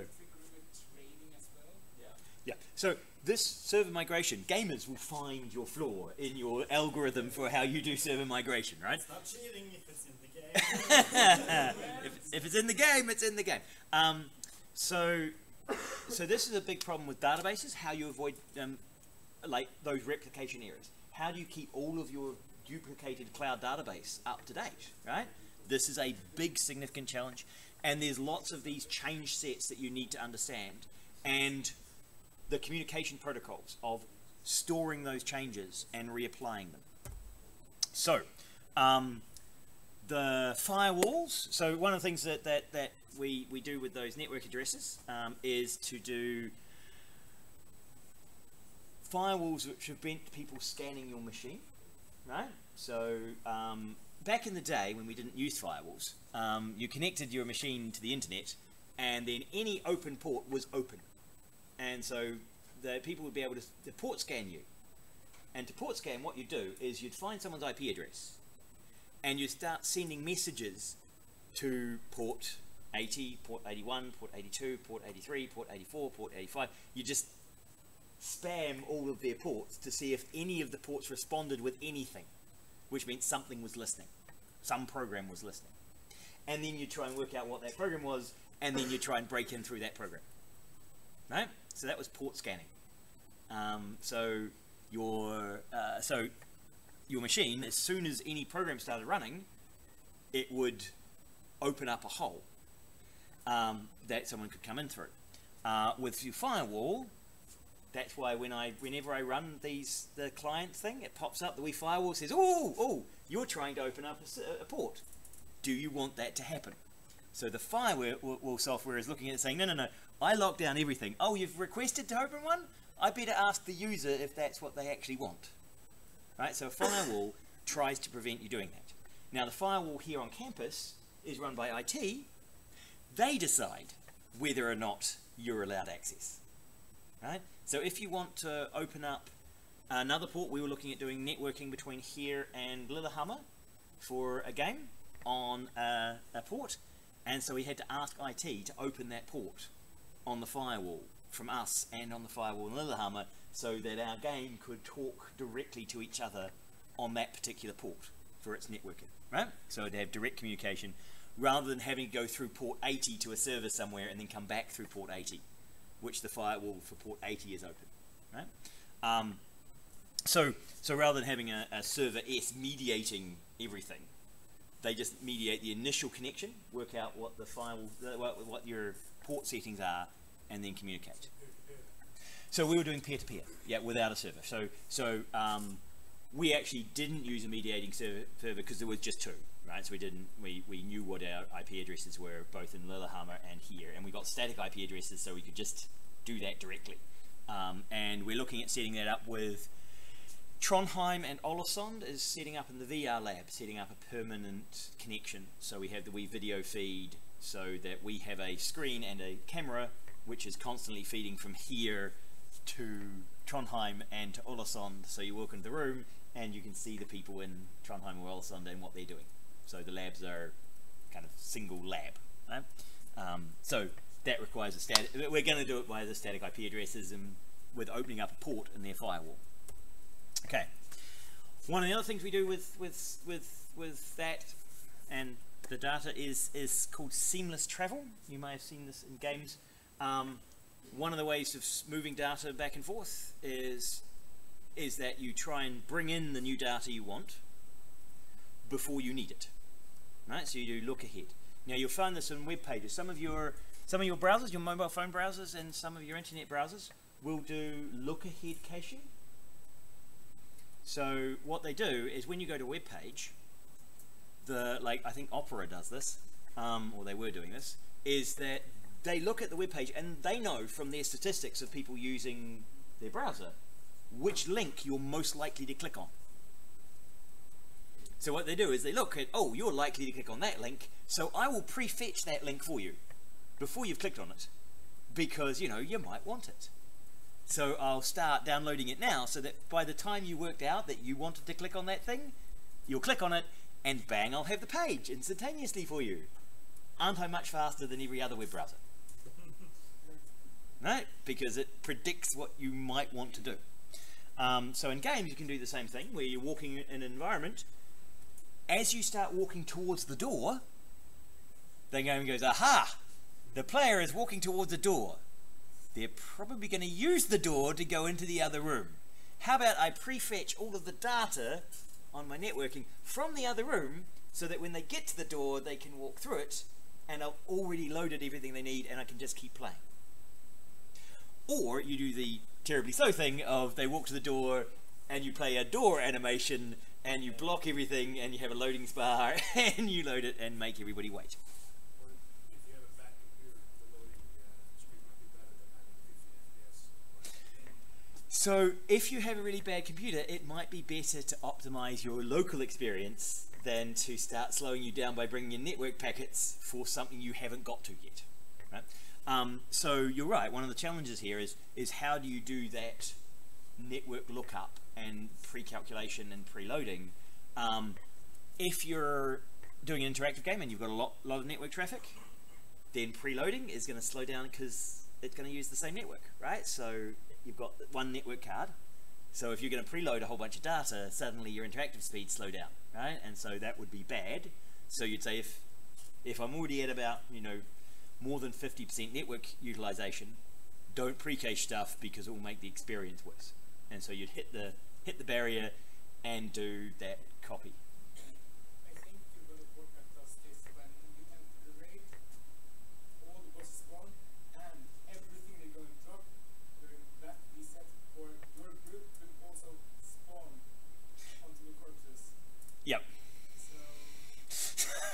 So yes, they try and if you are going to take the player out, you pre-spawn everything you can in a period where you've got a loading screen, right? So that's part of the network seamless travel. One of the things that we're going to look at when you're networking things is so you have the seamless travel. Part of that is also to minimize the amount of data you send, right? So the same when you're transferring data, you want to always send the minimum you can. And when you're networking, you try and send the minimum data. So there are various optimizations. So one of the ones in I think that's a Unity one, and in Unreal they have things like F vector net quantize. And so the idea is you take a floating point vector, right? So you guys have done C++, you know what a vector is? Yep. Right? So you have vector of floats. Frodo hasn't taught you vectors? We're talking like the array vector or an XY vector. We mean vector as in the standard template library vector. Okay. Guys know standard template library vector? Hopefully you will. If you don't, you should learn standard template library vector. Very, very useful. So if you have a vector of floats, yep. So 64. If you've got 64-bit floats, right? That's a massive number to send, right? So we were looking at those bits, the header, and I was saying, you know, 50 bytes in your header. That's ridiculous. But if every float is 64-bit, right? So every float is 8 byte long, right? So 64-bit, so 8 bytes per number. That's an enormous amount of data just to send XYZ, right? So just to send one position, you're using a huge amount. So it uses a function called net quantize, which says, oh, take your floating point number. Instead of being a 64-bit floating point number, how you make it like a 16-bit floating point number, where I'll lose a lot of precision, but I might not need 64 bits of precision to be copied across the network. So what you do is you crunch it down to a much smaller number that say, well, that's good enough, and I'll send it off, right? So instead of being exactly precise down to a millionth of a millimeter, you might miss or hit just a little bit because it's quantized it, right? It's got rid of a lot of the detail. And so and you can write your own quantize function, which says, okay, take my 64-bit int and just crunch it down into an integer, right? And either a 16-bit int or if you do an 8-bit integer, you've got 0 to 255, right? So you're thinking, I've only got 250 positions I can be in this world, right? Which might be a bit too quantized, right? Because that might make you jump around the world a bit much. But one of the ways you do this is you can say, the last packet I sent you had my XY position in it. How about I just send you the difference between my current position and my new position? And I'll quantize that, because that could be a small number, right? So I don't have to get my world position in. I'm saying, use my old world position and just update this little bit here. Right? You can actually visually see some of that optimization happening in some videos. You'll see you're watching a video and then suddenly you'll lose one of the keyframes, which resets all of the colors to the right colors. and you'll get just the differences. Have you ever seen a video playing and then suddenly all the colors seem wrong and their like shapes are moving, but they've got the texture of the old shapes? Right? Yes, you've seen that happen? Yeah. That's because in MPEG what's happening is it's actually in between frames. It's not giving you a full color frame, it's just giving you the difference. The difference between this pixel and what it now is. But if it loses the keyframe, it keeps using the old color image and just doing the small color variant from the old image. And that's a networking issue, right? They're saying, okay, we don't want to have to send RGB. We don't have to send big data every time. So we just send the little differences that are happening per frame. But that requires you every now and again to resynchronize with what's called a keyframe, where you send a big everything frame, and then you send a second of little differences, and then a big frame, and then a second of little differences, right? If you lose the keyframe by a network packet being dropped, you then have this weird mottling effect where you get the old texture. Will this not give like very stuttering video where you have perfect frame, decayed frame, further decayed frame, further decayed frame, perfect frame, further decayed, like that transition from very decayed frame to perfect frame? Would that give like stuttering? Well, actually, no, it generally doesn't, right? Because so long as you're getting all the packets, right, you're getting just the deltas, but you're getting all the changes. No, right? You're only getting quantized. You are getting quantized, but you guys aren't good enough to notice that you're getting quantized. Okay. Right? Your eyes aren't good enough to notice how bad the image is. Right? Because your brain averages a bunch of things. Right? In fact, JPEGs are all about messing with the image in ways that your brain doesn't recognize. So there's during the screen three colors, right? RGB. Yes. Oh, so much. Yes, your brain messes with you enormously about understanding color, right? But there, that kind of MPEG compressing is mostly about network traffic, right? And JPEGs, the reason we have JPEG compression is not because we were worried about hard drive space. It was we were worried about sending an image from you to someone else, because if you send a raw image, it takes forever, right? And so you had to find a way of sending small bits of data, right? So a lot of the data compression techniques we have were about this sort of networking, right? And they also means that we do a bunch of really odd bitwise operators. So what happens if I see very weird conditions in computer measurements where suddenly the total animation of millions, the graphic is replaced by another icon. Right. So that's actually more to do with an issue with the game loading assets and it getting a pointer out, right? Most likely, rather than a bitwise operator. So, but yeah. So the idea is that we're going to minimize things, and we're going to talk bitwise operators and how to compress data. Do you guys know anything about bitwise operators? Right, so where did you learn about it? Discrete mathematics in the first semester. Discrete mathematics, first semester, you did a little bit of bitwise operators. Yeah, we also, I don't remember the name of the algorithm, but we did go through somewhat the algorithm for compressing JPEGs. Okay. Excellent. Right. Yeah, there is a Fourier transform and shrink and minimize differences. For example, you can compress a JPEG twice, but you can rotate it 90 degrees and then compress it again, and rotate it 90 degrees back and compress it again. But you can't do the same operation on the same... the same data will generate the same operation, yeah. So, but if you keep doing that, you get worse and worse images. Yeah. It gets uglier and uglier and uglier. Okay, so we're going to do a wee bit of bitwise operating because I'm going to talk about routing. Okay, so now I mentioned routing numbers, so we've talked about like big server stuff. Now these are our servers, the IP routing process. So you guys have seen numbers like 192.168. If you've ever done home networking and you've had to try and work out where things are. Yep, so 192.168. You may have even seen things like 10.10. something, or 10.0.0.1. right? So 10 and 192 are specific numbers in the networking which talk about local a local routing system. So 192.168 is a bunch of bits, right? Because these numbers, they don't actually, so computers don't see those numbers, right? They see those as bits. And when you see the world as bits, then certain numbers look much nicer than other numbers, right? And to understand what this 192.168.1.32/27 means, and /28 and /30, those are actually to do with the bits that are in the system. Okay, now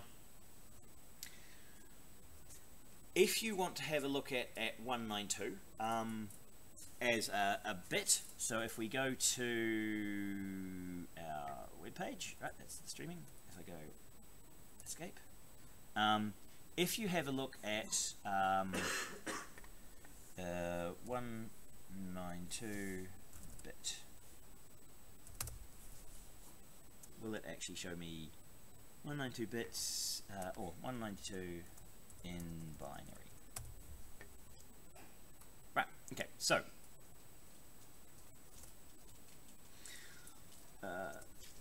yes, so 0B for binary representation.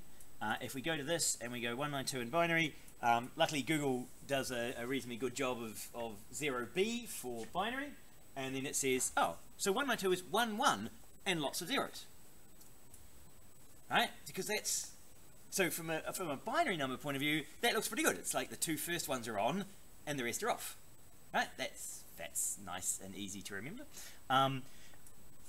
And you know how we were talking about Simon and seeing the hexadecimal values? So if you do S in binary, okay, it's not gonna, so S binary character table.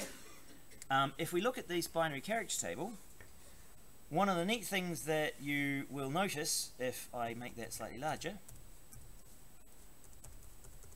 so what do you notice about the binary representation of the little character A and the large and the capital A? What's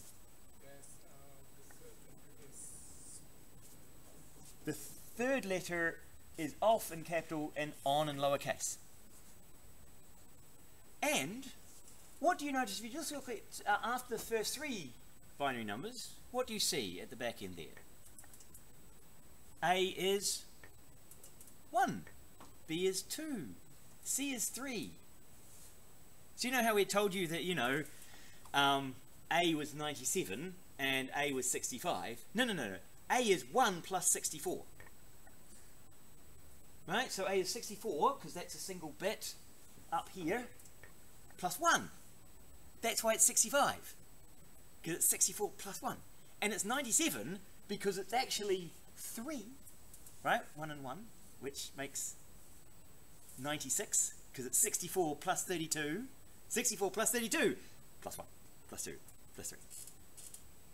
So the reason they did this is if you want to go from lowercase to uppercase, or rather from uppercase to lowercase, because when I started, a lot of the manuals were entirely in uppercase because they only had 6-bit characters rather than 8-bit characters, so you didn't have space for lowercase characters, so you just did everything in uppercase. And then they went, oh, we need lowercase letters, so actually we'll make it easy to translate between them because we'll have the case, whether it's a capital A or a lowercase a, as a single bit. And we'll have it at 32 because there are 26 letters. So we can't have it at 16 because we've got more than that number of letters. So we'll put it at 32. So we've got room for 16 characters. And then we'll just put random stuff between the end of 90, Z, and the start of lowercase a, 97. So there are a bunch of random characters in the middle there. Just randoms of whatever they felt was fun to have at the time. So this is bitwise operators. It does mean that I can do some of the rudest piece of coding that you'll ever see. Right? And so, this beats anything that Frodo does. Right? This is obscene piece of code. You bit shift between up. You do a to upper function, and I'll put it over on the whiteboard, and then I'll do it in code. So I never ever want to see any of you actually write this piece of code, because although it is short, right, and I can show it working, and it's horrendous, but it is incredibly short, but it's also incredibly rude. So, so you need to know a bunch of bitwise operators. You guys did some bitwise operators in the math, right? Okay, so that doesn't work at all. What does that operator mean bitwise? You don't know. What does that operator mean? Or. Yep. And that one? And. So when you have two of them, it's logical and, yeah? And when you have one of them, it's bitwise and. Okay. So let's take let's take uppercase A. So 0, 1, 0, 1, 2, 3, 5. Right, so that's an uppercase A. So to turn it to a lowercase a, I need to do an and, or rather an or, I should say. So I need to do an or operator, which is the bar, so it would be this ORed with that. Right? And that would give me, go from lowercase a to uppercase a. So if this is equals, so character equals that, then I can actually do character equals capital A, or, now, depending on how you write this, right? So if you write this as 2, 0, you could actually do 0x20, which is the hexadecimal value of this character, right? Because it's 2, 0. Okay? Now, you can go slightly shorter than that, because if you look at, do you know what character is sitting at 2, 0?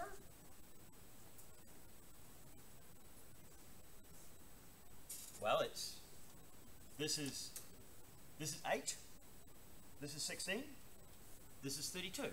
So what is 32? What character is 32? What thing is it 32? It's a space. So I can actually do ORed with space. And because OR is one of these nice pieces of numbers, because I can do OR equals, I can write C OR equals space as my 2 lowercase operation. Ugly, ugly, ugly, ugly, ugly, ugly, ugly. If you want to be, so you can be potentially slightly more confusing by also doing 1 shift right 5. Because you guys are used to this operator being a cout kind of operator, right? You're not used to it being a bitwise shift of a value. So I can take a value, I can bitwise shift it up 5 to where I need it to be, and then do a C OR with that. Now I can do 2 lower by doing C and equals not 1 shifted 5. Because with and, if you want to take something that has, so I rub it out, don't do that. If you have something this, which was is now lowercase a, right?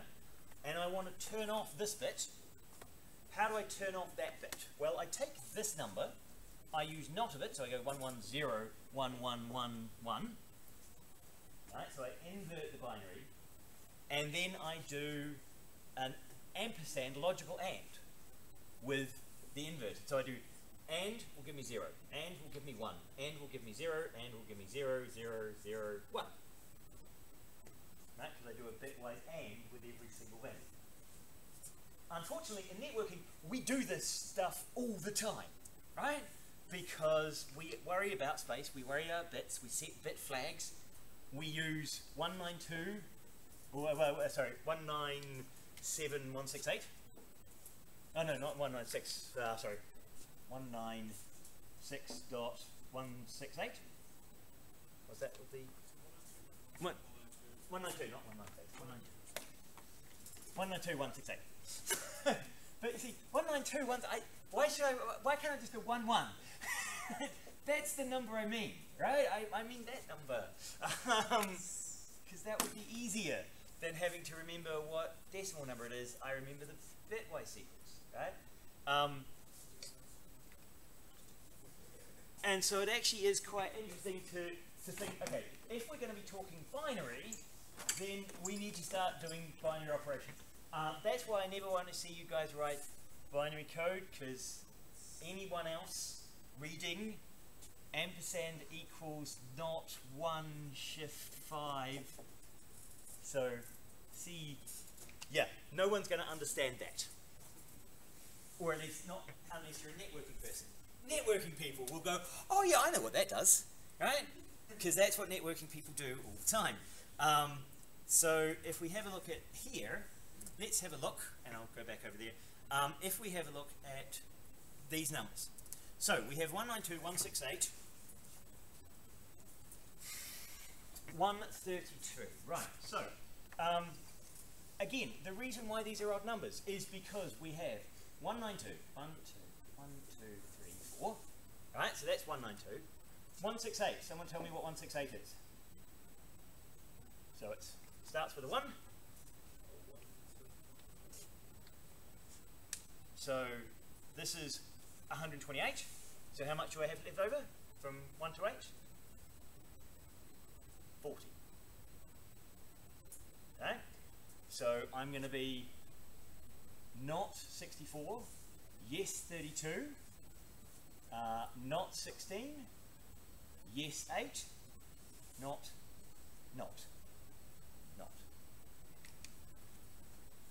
Yes? Is that right? Is that really easy to remember? Is that 168? Yeah. So it's 10, 10, 10. There. Huh? So that's 168. And then I've got 1.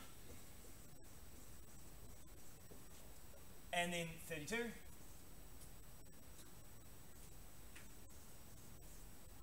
Okay. So that is this number here. Now what does the /27 mean? So in networking, this says, okay, this bit is your network address. Okay, so this is, and the 192 is a local address space. Mask, it's a bit mask. The 27 is a bit mask telling you how much of this number, starting from this end of it, is being used to be the network and how much is it is local, right? So if we have a look at the network mask, 27 is 1, 2, 3, 4, 5, 6, 7, 8, 9, 10, 11, 12, 13, 14, 15, 16, 17, 18, 19, 20, 21, 22, 23, 24, 25, 26, 27. Ha-ha! Right. So what that says is I will have in my system, this will always be the same. That will address the network locally, right? So that's everything addressed with that will be local to me.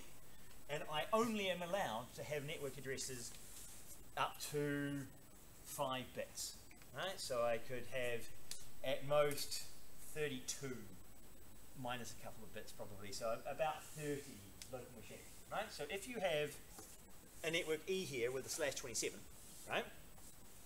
What it's saying is that this machine will have a number up to this point, and that's why it's 32, because that's probably actually the router. That's actually machine 0 in the network E, right? Because it's got the 0 left over. It is this subnet will allow me to have 32 machines on it. So once your home router gets to 32 machines on your home router network, it might just go, nope, sorry, you can't add more machines. I'm not going to serve more than 32 machines. Right? So sometimes your router will say, you know, like there's a limit to how many machines can connect to your wireless. Right, well, it may beep, or it may give you an error message saying, you know, unable to connect. So this 27, now this 30 for this internal network here says, well, actually, we can only have 4 machines in this inner server cloud, right? Because it's using 30 of them to be the mask. Right, to say, well, that's 30, there's very little left over. So I've got very few addresses in this internal space, and I have more addresses on this one. Network B here has 27, this is 28, this is 28, right? So these are internal to these. This is a separate network with these addresses, right? So when you send something to this network, the last couple of bits here will tell you which one it is, right?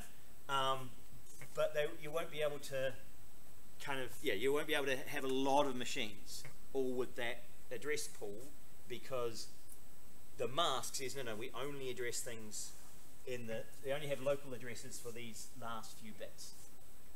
Okay? So we do a lot of this network masking, and a lot of this is about like how you subnet and how you decide to send information from one place to another. So in the old days, we used to use that's classless. We used to use class-based systems. So in the old days of the internet, first internet stuff, this front number would tell you where in the world to send the packet. Right? Now MIT got one of these domains. Right? So MIT itself got, you know, 1/256th of the internet was allocated to MIT. Right? It's a little unfair, right? But what it is, it used that number, so a router would get a packet come in with its IP, you know, when we talk about address, and like the source and destination, you get an IP dest, it would come to a router, the router would look at its lookup table and say, oh, all like 32s go off in that direction. So it's send everything with 32 off in that direction because that's where everybody with 32 live. Right? So it would route just based on the top. Right?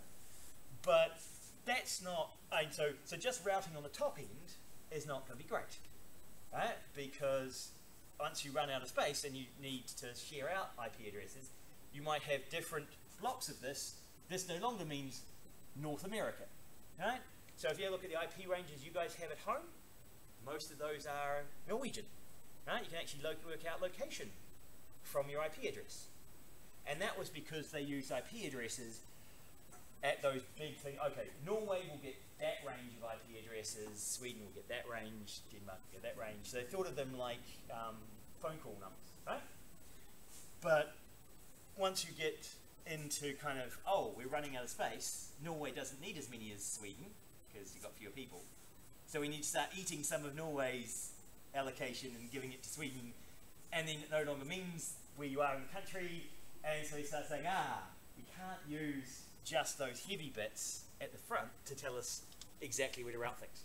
And so we need this classless routing table. So, within this network, anything that is up to here, I will deal with. Right? So I explicitly tell you how many bits I know how to deal with. Right? So I'm the host for everybody with that address up to that point in this local area, and anything else send to me, because this is the mask, the 27 bits that tell you that I will deal with it. Right? So this one deals with the 27, this one deals with a smaller network, this is a tiny wee network. We're saying we've only got 4 machines that can ever have on this network. I know about addresses that go up to that first block. Right? So what we'll do is we'll take a little break now, and we'll come back and we'll show you some coding on this stuff. Do you want to see some coding? I put some code up on the repo so you can download the code yourself and start playing with it.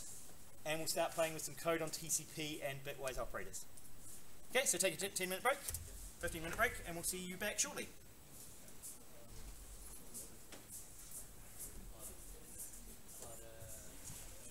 Yes.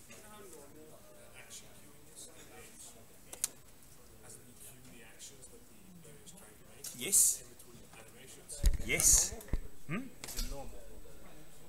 There are a bunch of standard processes for how you do that. Okay. Yep. Because I just we were talking about glitches in games. I remember in Dark Souls 3, you can make some really fun things happen by queuing actions and then doing other stuff that interrupted those actions. And you can get into people's boss rooms and all kinds of fun things. Yeah, no, queuing actions is something you do, particularly when you've got lag and you've got to deal with things and the server gets out of sync. So you queue actions. And yeah, right. Yeah. I think it does it by default, though, for some reason. Oh, so... Because it seems like a vulnerable system, because there's hundreds of those, like, in its lifetime, there's been hundreds of exploits of that system. Yeah. Yeah, no, it is the way they dealt with the fact that they would have network lag. So they did a queuing system, and that has its own challenges. Yeah. So, you had a question? For the third year student, this is supposedly a repetition of the networking course. It is, because you did the cloud course that is the third year course. So this is mostly repetition. I'll just be doing some programming. So yes, but you guys no longer have a networking class. So yeah. But I was going to do the NAT a little, and in a wee bit about so you mentioned the NAT, network address tables, and taking these two machines from this address space, go to the router, which is the one, and then that, and then I was going to go over to my code and have a look at TCP. And so I have this is connecting to my GTL server, which is an Apache server, and so this is using SDLnet sockets. So I open a socket and talk to port 80, right? And I get data back from port 80, and then I can do stuff with the data from port 80. So stuff you've probably done in the networking course. Did you guys? So you didn't. Okay. Well, so the idea here is that I can I could scrape web pages, right? So in my code, and what I was going to do is so the next bit I was going to do is go in here, go to my client code, and say, okay, well, let's look at this client code, and bring out your computer if you want to just sit and work, right? And that would be fine. So here I actually do that accessing. So I actually have, let's have a look.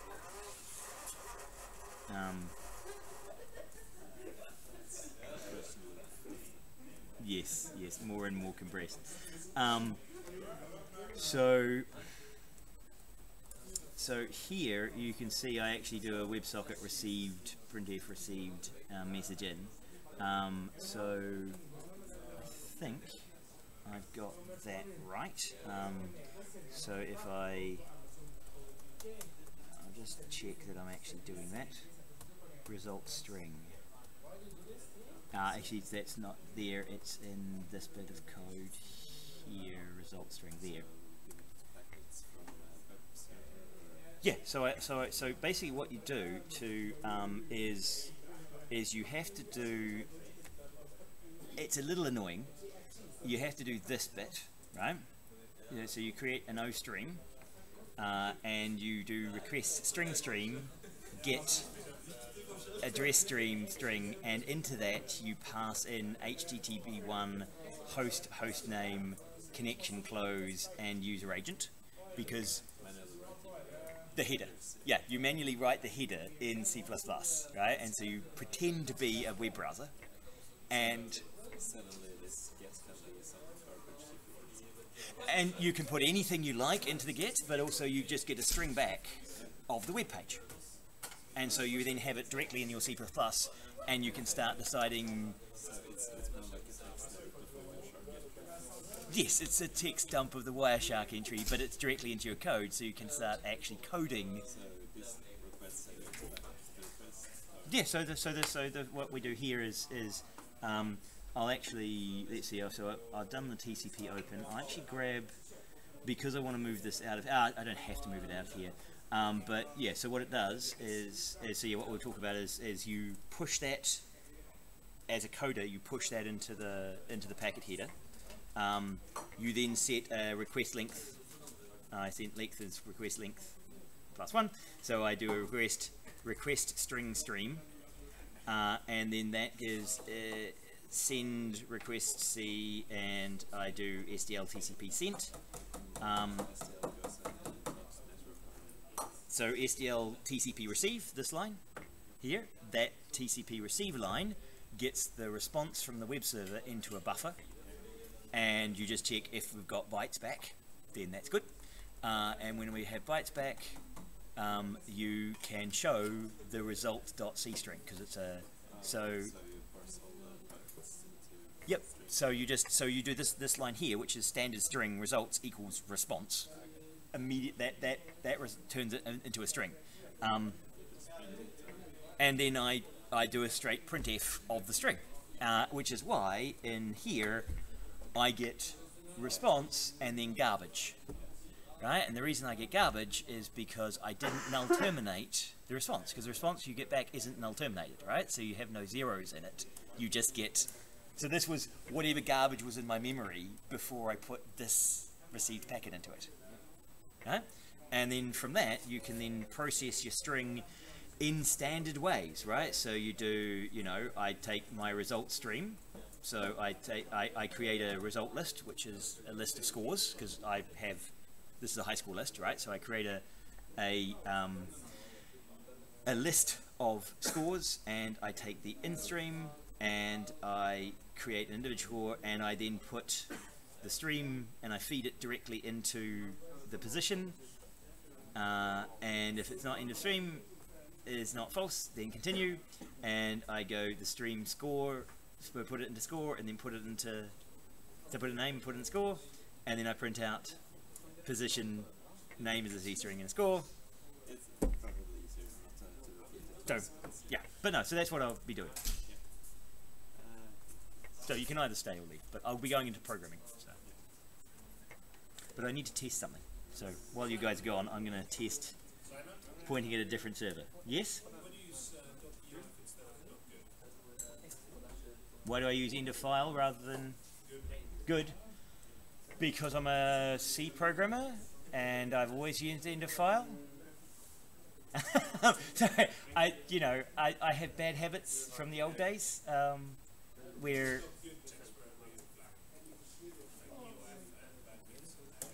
yes, it would be better. Yeah, I'm old school, and I get it wrong. So let's see what I'd like to do.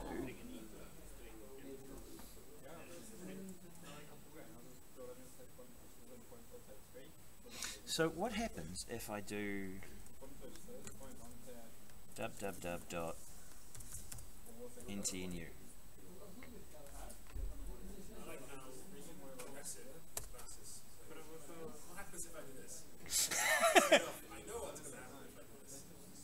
Okay. By the minute and say, well, I've not done this bit before, so let's just see, what does this do? Haha! I've done lots of bytes before. That's why I'm still alive, because I eat. Aha! It did what I thought it might.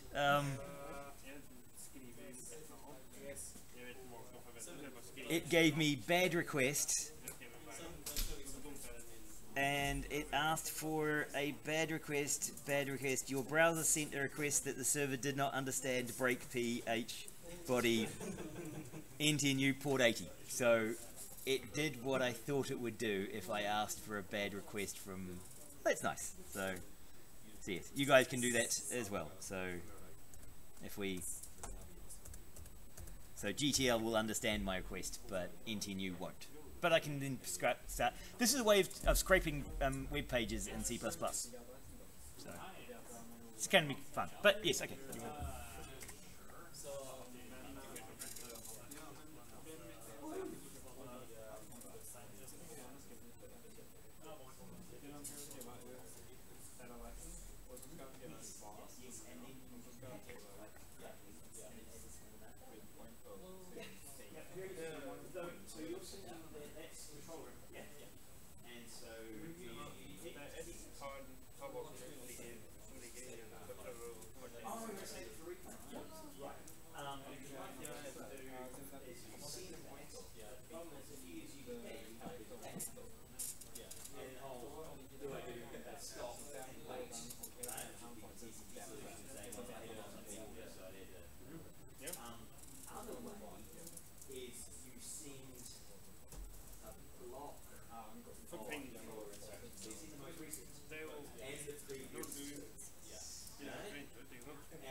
sees it, it goes, aha, the previous to a pad, and then that's the new one. And in string, if you miss one, it goes, there's two I don't recognize. So it's like one after the other. And so you go home and you get only one thing. If you do three, you go, oh my god, I've probably lost connection entirely. Let's ask for a free, a new position of the player, position needs to get the network, right? And so lag gives the network updates, and then start getting these, like the last two plus the next one. So that's a way of getting with that. What happens when you miss one of those in a APAC without that, and yeah. Being seen. We're talking about your point about det ser ut som det må være om industri med få. Yep.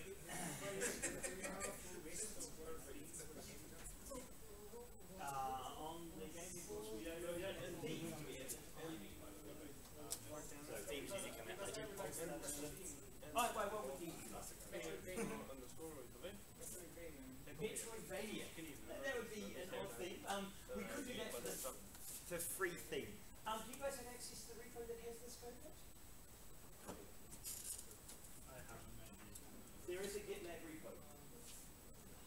You guys have a look at the GitLab repo. Did any of you look at the GitLab repo? So I think Murray seen a link to the GitLab repo that you registered to and put issues on. Do you remember that vaguely? There was an issue repo. Go to the issue repo because I put this code up in the issue repo so that you could download it and play with it yourself. Yes. And I have to say sorry, I thought I was the first person to push code, so I did the dirty thing of saying hash 1, and then I went to write the issue, and Murray should already used hash 1 for other issues, and oh god, I'm now getting embarrassed in front of the students because I did exactly what we told them not to do. It is make the issue first, and then change the code. But if you guys do that,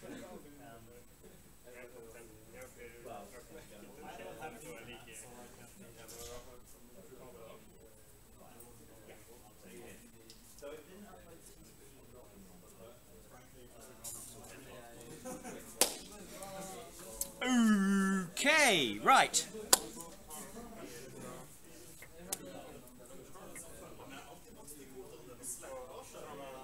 Right. Okay, so it's been about 10 minutes. You had a wee break, and we've got a little bit of time to finish up doing some coding and doing some network coding. So, last time we had a look at UDP, and we were sending UDP, and I was typing numbers, and you realized you had, you know, I pack bits. All right, yep, so I'm at 200, I can go to 200 and... No email about GitLab? How did you other guys find the GitLab?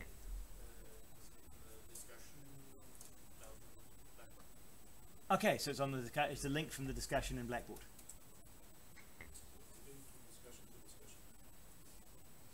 In Blackboard, there should be in the discussion. There should be a link to.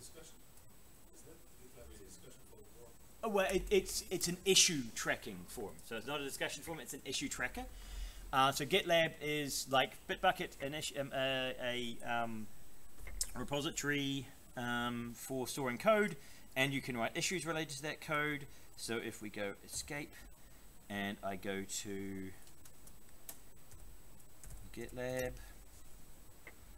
Oh no, that's the internet GitLab. I need to get the local version. Prod 3, and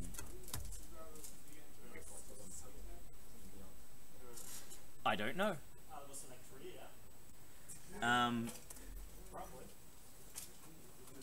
So in this location, prod 3 Marish, we now have this commit, which has this code in it.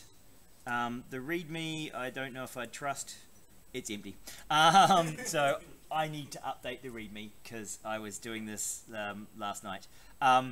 Okay, so I have on my on our server a GTL server which has something called display. Okay, let's actually find display core game 42. Okay, so I can write into my browser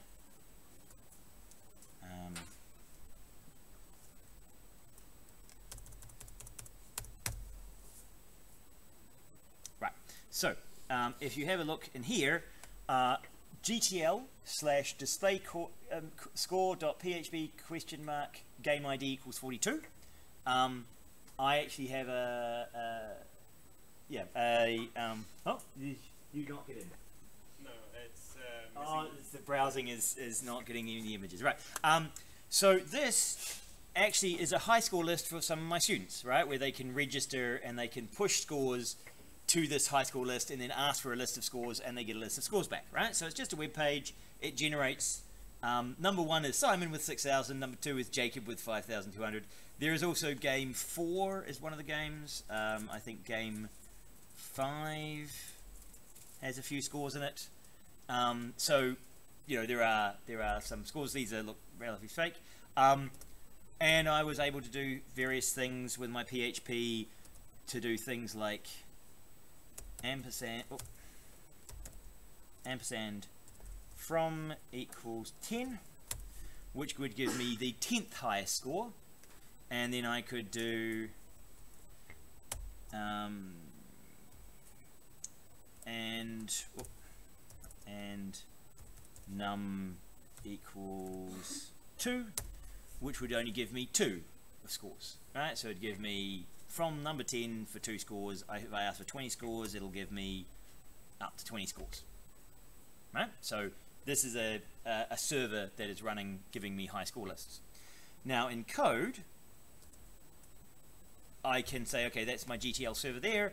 I put in the address stream. So here we're going to do a whole bunch of C++ stuff. So we have this address stream, and it is, I've given the host name as gtl.heg.no, and then I create an O-string stream. So it's going to be a stream of strings, and that's the address stream, and I pass it my display score PHP, game ID 42 in this case, and from equals from pos, and num equals num scores, which I am getting from this function up here, pull high score list. Right, so I created a pull high score list, and I passed it the list that I want the scores to come back into, which is a list of a class called score, which I created, a struct called score, and 2 numbers, the from and the number of scores I wanted. So I then do an SDL resolve IP, which came from, so resolve into something called an IP, which is this IP address. Right? It does the IP, right, put into this thing, host name as a C string, and 80, which is maximum characters. So it takes host name, which is in this case gtl.heg.no, and it puts it into and resolves that as an IP address. Right? So it solves does a DNS lookup. If it finds it, it continues. If it doesn't, it crashes and returns false. I then do an SDL TCP open. So I tell my socket to open a connection to that IP address. And this is 80 is port 80, I should say, rather. So that's host name and port number. Web ports are port 80. Right? So that's the local lookup for saying, hey, what kind of communication are you? So that's port 80. I then do something which looks a bit odd, but is the again an O string stream, and I do the request string stream, and I send into that the word get with a space, followed by the address string. So this address stream that I wrote up here turned into a string, right? So this address stream here I created. Right, so I've connected the IP address. I then use the address stream to send it in here to say get this thing plus HTTP 1.1/n. I am manually writing the HTTP header to pretend to be a web browser. Right? So I have to say, I'm a web browser, honest, you should give me data back. Right? So I put in HTTP 1.1, and then I say host, and I use my host name to say, hey, I'm coming from here. Right? I could be anywhere, but you know, just tell it where I'm hosting from. And I tell the connection to close, which means I'm not going to hold the connection open. I'm just asking you to send me data. Right? I'm not going to try and hold open a connection and do a Ajax JavaScripty thing, right, with open connections. And the user agent is get HTTP 0.0 with 2 end of lines. That is enough header information to make the Apache server go, oh, you're a browser, I'll give you HTTP content then.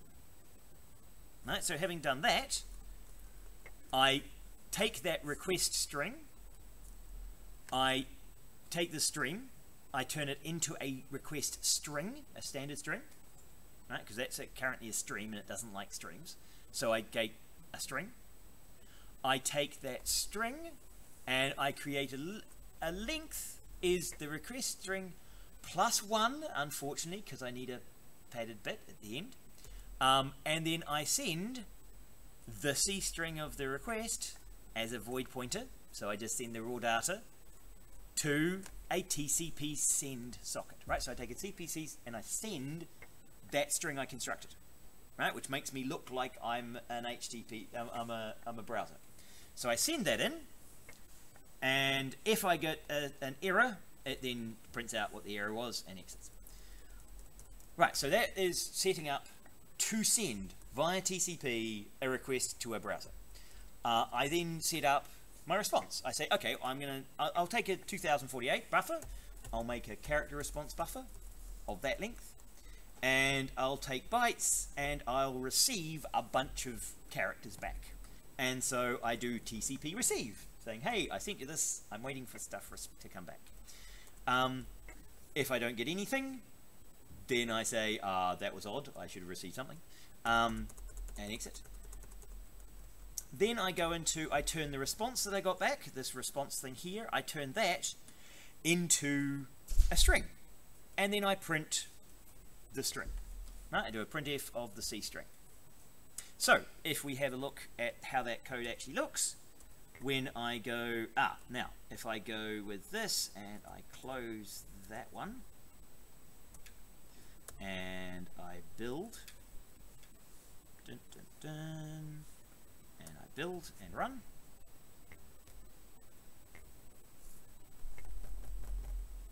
Building, building, building, running, running, running.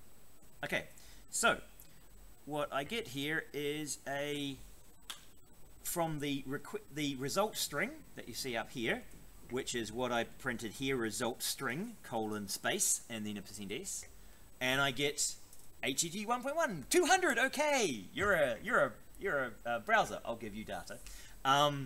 It tells me the date that it sent me in text. It tells me that it's a 2.215 Apache server. So if I know I've got vulnerabilities on that, I could use that. It's using PHP 5.33. It's sending me 133 characters of stuff, and the connection's going to close, and it gives me the text HTTP and the character set. And then it sends me data, and then I get to this point, and then I get all of this garbage. The reason why I get that garbage is because what I did here was I did a %s on a character string. And non-null terminated character string, because there wasn't a 0 at the end, so the string just printed whatever memory happened to be lying around in the buffer when I created the buffer to put the memory into. Right? So I can actually do this little dirty trick here, which is my response bytes. So if you have a look here, I say bytes equals the TCP receive, which is the number of bytes that TCP received. So what I can do is I can go in here and set the byte at that point to 0. And so when I do the string print, it'll go, oh, null terminated string, and I'll stop printing at that point. Right? So that's a way around that, right? So, but I leave it in there because it shows you kind of the string is just printing whatever is in memory. I can then go through and I can process that list of data I get back from the server. I can get this, I get 4, Jacob that number, 5, Jacob that number, 6, Jacob that number, right? So Jacob was playing this game and scoring in many thousands points. I then do standard C++ stuff where I can process that string, right? So I do a stream reading into score, position, score, and name, position, score, name, position, score, name, and then I can print those out. Construct a list of those by doing score list pushback, and then I can return true because I've pushed into score a list of the scores that I received back, right? So this high score list will query the web page, get the data out of it, and put it up. Now, you know, that's nice. What I can do, and what I was just trying before, and it's quite nice to experiment with, is, okay, let's see what happens when I change this from being GTL to ntnu dot www ntnu dot no, and let's now, because it doesn't ntnu doesn't have a display score PHP on the root ntnu site, not surprisingly, let's just create a standard end there, and I'll just comment that bit out. So I don't know what this does, so let's try this. So I think this will work. I close that, and now I could go back to there, go play. Right, so now I've changed my host name to the standard www ntnu.no. So that should be the home site of ntnu. So what does the home site of ntnu give me? Okay, it gave me HTML bad request. Your browser sent a request that the server did not understand. Apache 248 server ntnu port 80. So, right. So what I did is I got my header wrong in some way. So let's try, if I just send it a slash, stop, and let's see if I need to do that. Otherwise, I'm going to have to search for it, right? I'll have to search for what I'm missing in my header. And you can actually go to various pages that will tell you what you're missing in your header. Nope, it still doesn't like me. It's still requesting, but you can see here it's responding with a web page, right? With a 400 bad request. If I go to the web page and go www.ntnu.no,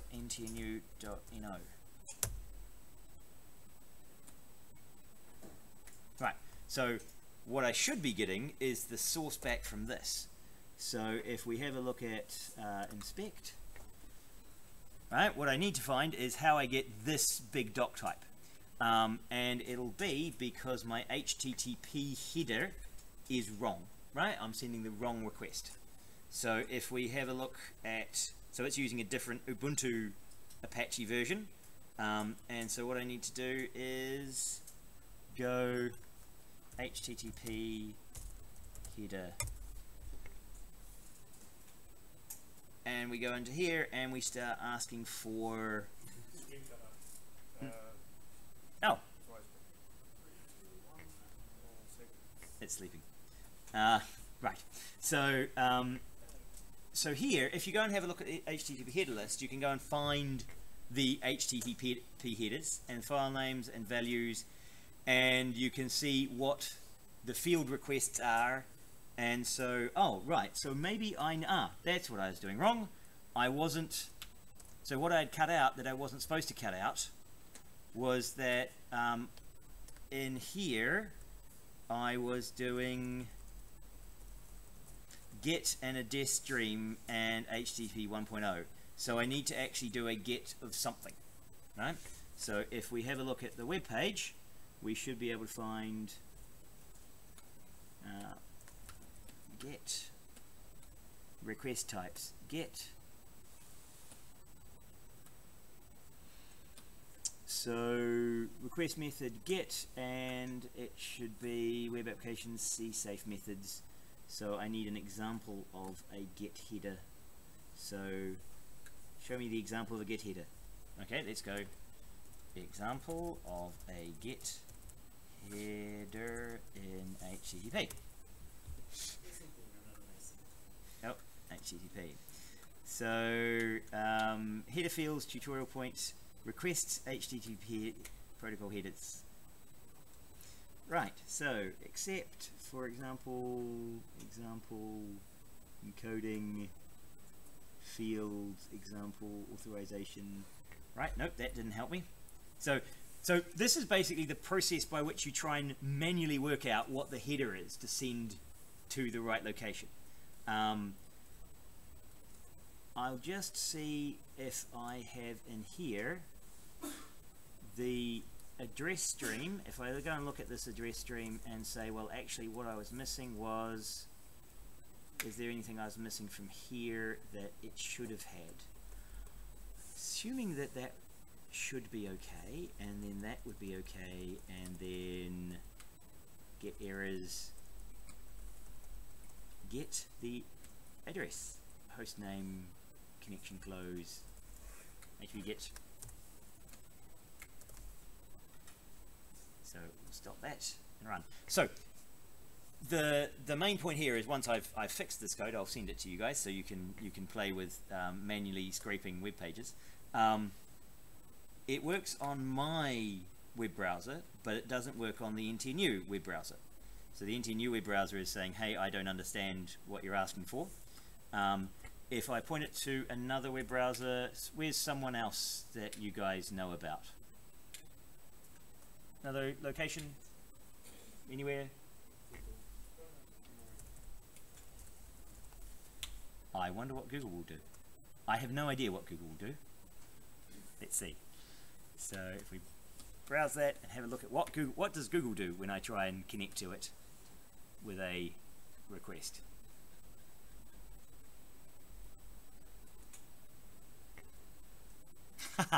Right, so 303 moved. So the document has moved to so it's given me information. Oh, you can't just request that. I actually moved you to google.no and this long thing here, right? So it gave me a 302 found, private, content private cache, connection close, and header moved, and 3 moved, and click the document and moved to there. So let's try ntnew.no and stop. Now, of course, if I was doing this, rather than recompiling, because I'm using a host name here, I should have a string stream coming in that I can just type in random URLs, right? So I wouldn't have to recompile each time, because it should be an input character. Ooh, that's interesting. Right, so it now gave me cookie information. So it's got that set cookie information there, and it's got an address, and it's got accept, and then it's got the HTTP item codes, and Velkommen til Google. Sick. Finde letter etter på nettet på en blank. I think it's around a blank web page, yeah? So then description meta noob name. Why have you got content noob p? Nude p. I don't know. But meta content, and then it gives you a bunch of information, and then images with Google standard colors, and then a bunch of numbers. And because my buffer basically runs out after the end there, I just stop, right? And it just goes, oh, okay, I've had enough now. So as you can see, I've got something from Google. So what the idea is here is that you guys can program, and this is TCP networking. I've just talked to port 80. If you can find it, if you guys know of another port that is open, a TC port, so you could talk to other 8080s which were TCP. You just need to know basically the protocol of how to talk to it, right? So the protocol of what requests you can make and how you send and receive and send and receive. That's the protocol. And you might have an API with specific GET messages that you can use, right? So remember we talked about an interface versus protocol? So the HTTP is the protocol of what the structure looks like, and the interface is what you can put in your GET. Say GET display score is an API, right? So this is just a standard GET request which gets the main page. So if I put in let's try something weird. Oh, this is, so HTTPS is a different protocol to HTTP, right? And so you might find that if, let's see, stuff.co.nz, where does that take me? It takes me www. Oh, and it takes me to a secure one. Why do you take me to a secure? I want to go to non-secure. No, it just keeps redirecting me to the secure pages, right? Anything that requires you to log in uses HTTPS. Can you think of a website where you can't log into? Most of them have logins now, right? They want you to give them data. But I think if I try that... Right, GitLab's not secure. Yeah. Well, that's because it's local and we didn't secure it. So, yeah, we didn't secure that, so that's our fault. But HTTPS requires you to set up much more header information, right? Because you have to set up a token and those sort of things. So I'll try seeing what happens when I go to stuff. It'll probably redirect me and say, oh, we've moved. Oh, it's still running. That's why.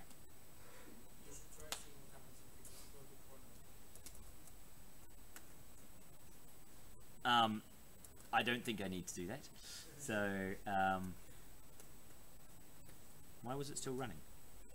Now it's exited. Yeah, now it's exited. Okay, so let's have a look. What did it fill? It didn't fill the buffer with. All right, has moved permanently. Right, so the 302 was saying, oh, no, we're now in secure. You have to send HTTPS. Right, so this only works with non-secure websites. If you want to do secure websites, then you have to do, and if we go to Google, we can go, so secure HTTPS protocol.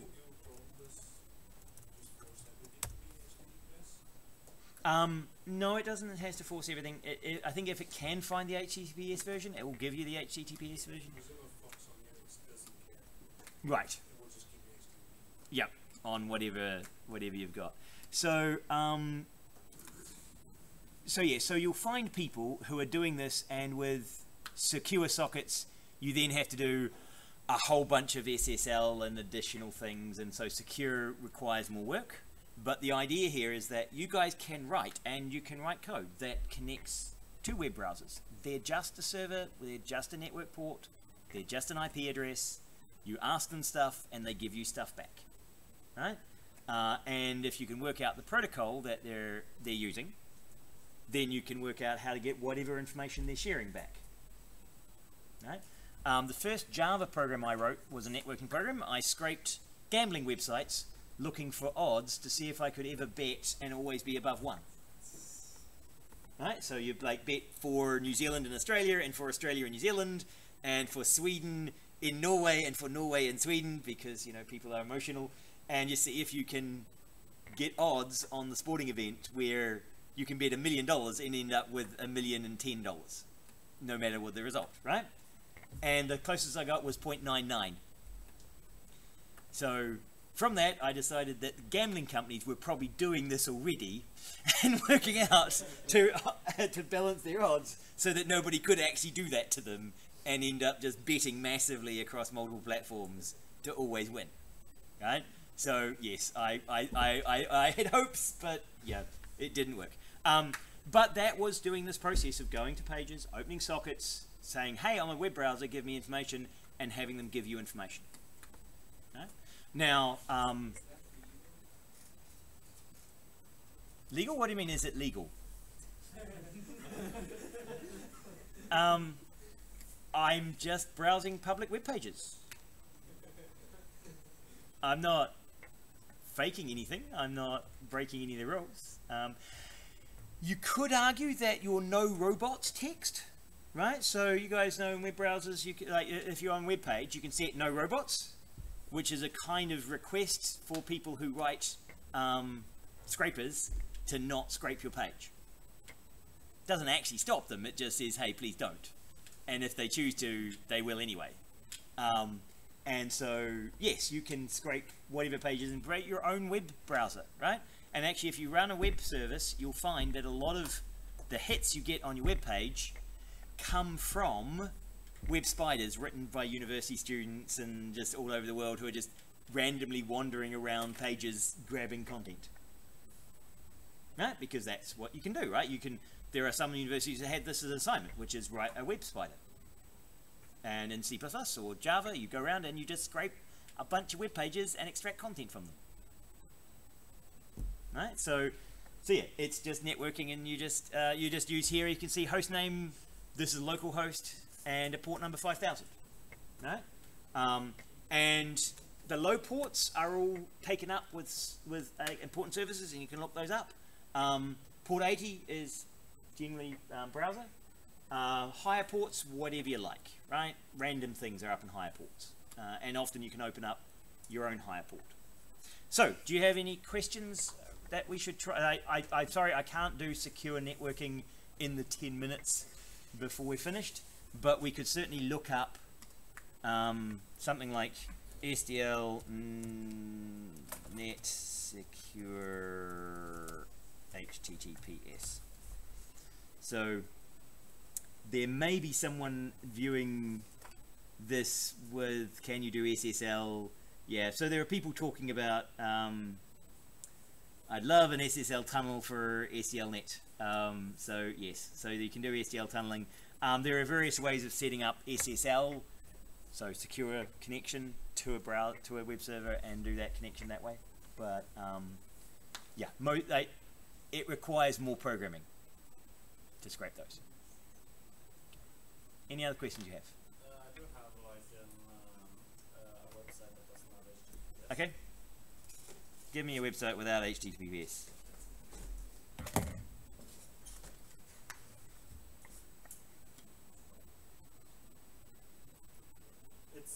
It's a legitimate thing. It's not something stupid. I literally took the first thing I found. Like, I can show you the page if you want. Just Next.com. It's this. It's not. Yeah, no, it just, like, the initial title just looked a bit. Could that be some me in sex?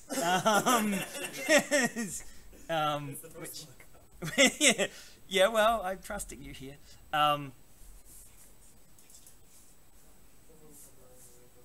Let's see, what does... Aha! That looks more like a full web page. So, without an HTTPS redirect and saying, hey, 301, I'm not here, this says HTTP OK, excellent. And so what I got was a doc type and some language and class information, and in the title, CMEX, and a favicon icon, and all of what you would expect to see, even like if LTIE9. So if you're Internet Explorer, do this thing, otherwise these are the CSS styles. So you can see through, that was up to that point where I stopped because my buffer ran out, right? I just, instead of having a 2048, I just make, 5,000, 10,000. I just make it very large. That would be that's getting a standard web page. And now I could start scraping data. Right? What would you scrape data? Like, what data would you get and what would you use it for? Well, that's why you try and work out what pages you want. I mean, YR, for example, right? So you might want to show your own weather data. So you could write a web program that would ping YR, get its weather data, and show it to you on your mobile app in some way, right? Or you could be storing it. You could have this run as a cron job. You could send data to things as well, right? So you could have post data where you post to the web page information. Yeah. So there are lots of ways you could do this, but just being able to do networking and being able to see that the web is just a socket sending strings back and forth. That's all it is. Right? And so networking is just understanding how to get access to things and understanding those protocols. But for most of them, you just look them up and you can find them, right? You can find the descriptions. Okay, any other questions? So the session at 4 o'clock today is for all of you who were struggling with the first assignment. Mariusz will be around helping people understand the first assignment and making you ready for the second assignment, which follows on from the first assignment. So if you have any questions about the first assignment at 4 o'clock today, Marius will be around helping you all out with that. And any other questions you had around the first assignment, particularly if you had any errors or if you uploaded the wrong thing and things weren't working, come and talk this afternoon at 4 and he'll resolve all of those issues. And if you had absolutely no issues with the first assignment, you could come along and just watch gloatingly. Though I don't think there are that many people who would do that. But yeah, so no, do come at 4 if you need any help at all. Okay, Marius will see you at 4. Should I like ask for help at 4? I'm planning to be here anyways to work on other things, but should I be here at 4 and like ask for help if I think I submitted correctly, but I don't know what I submitted and I can't check what I submitted? Oh, you can verify what you submitted, so that's so he'll show you how to do that at 4. Could you try to connect with that program to Google --people?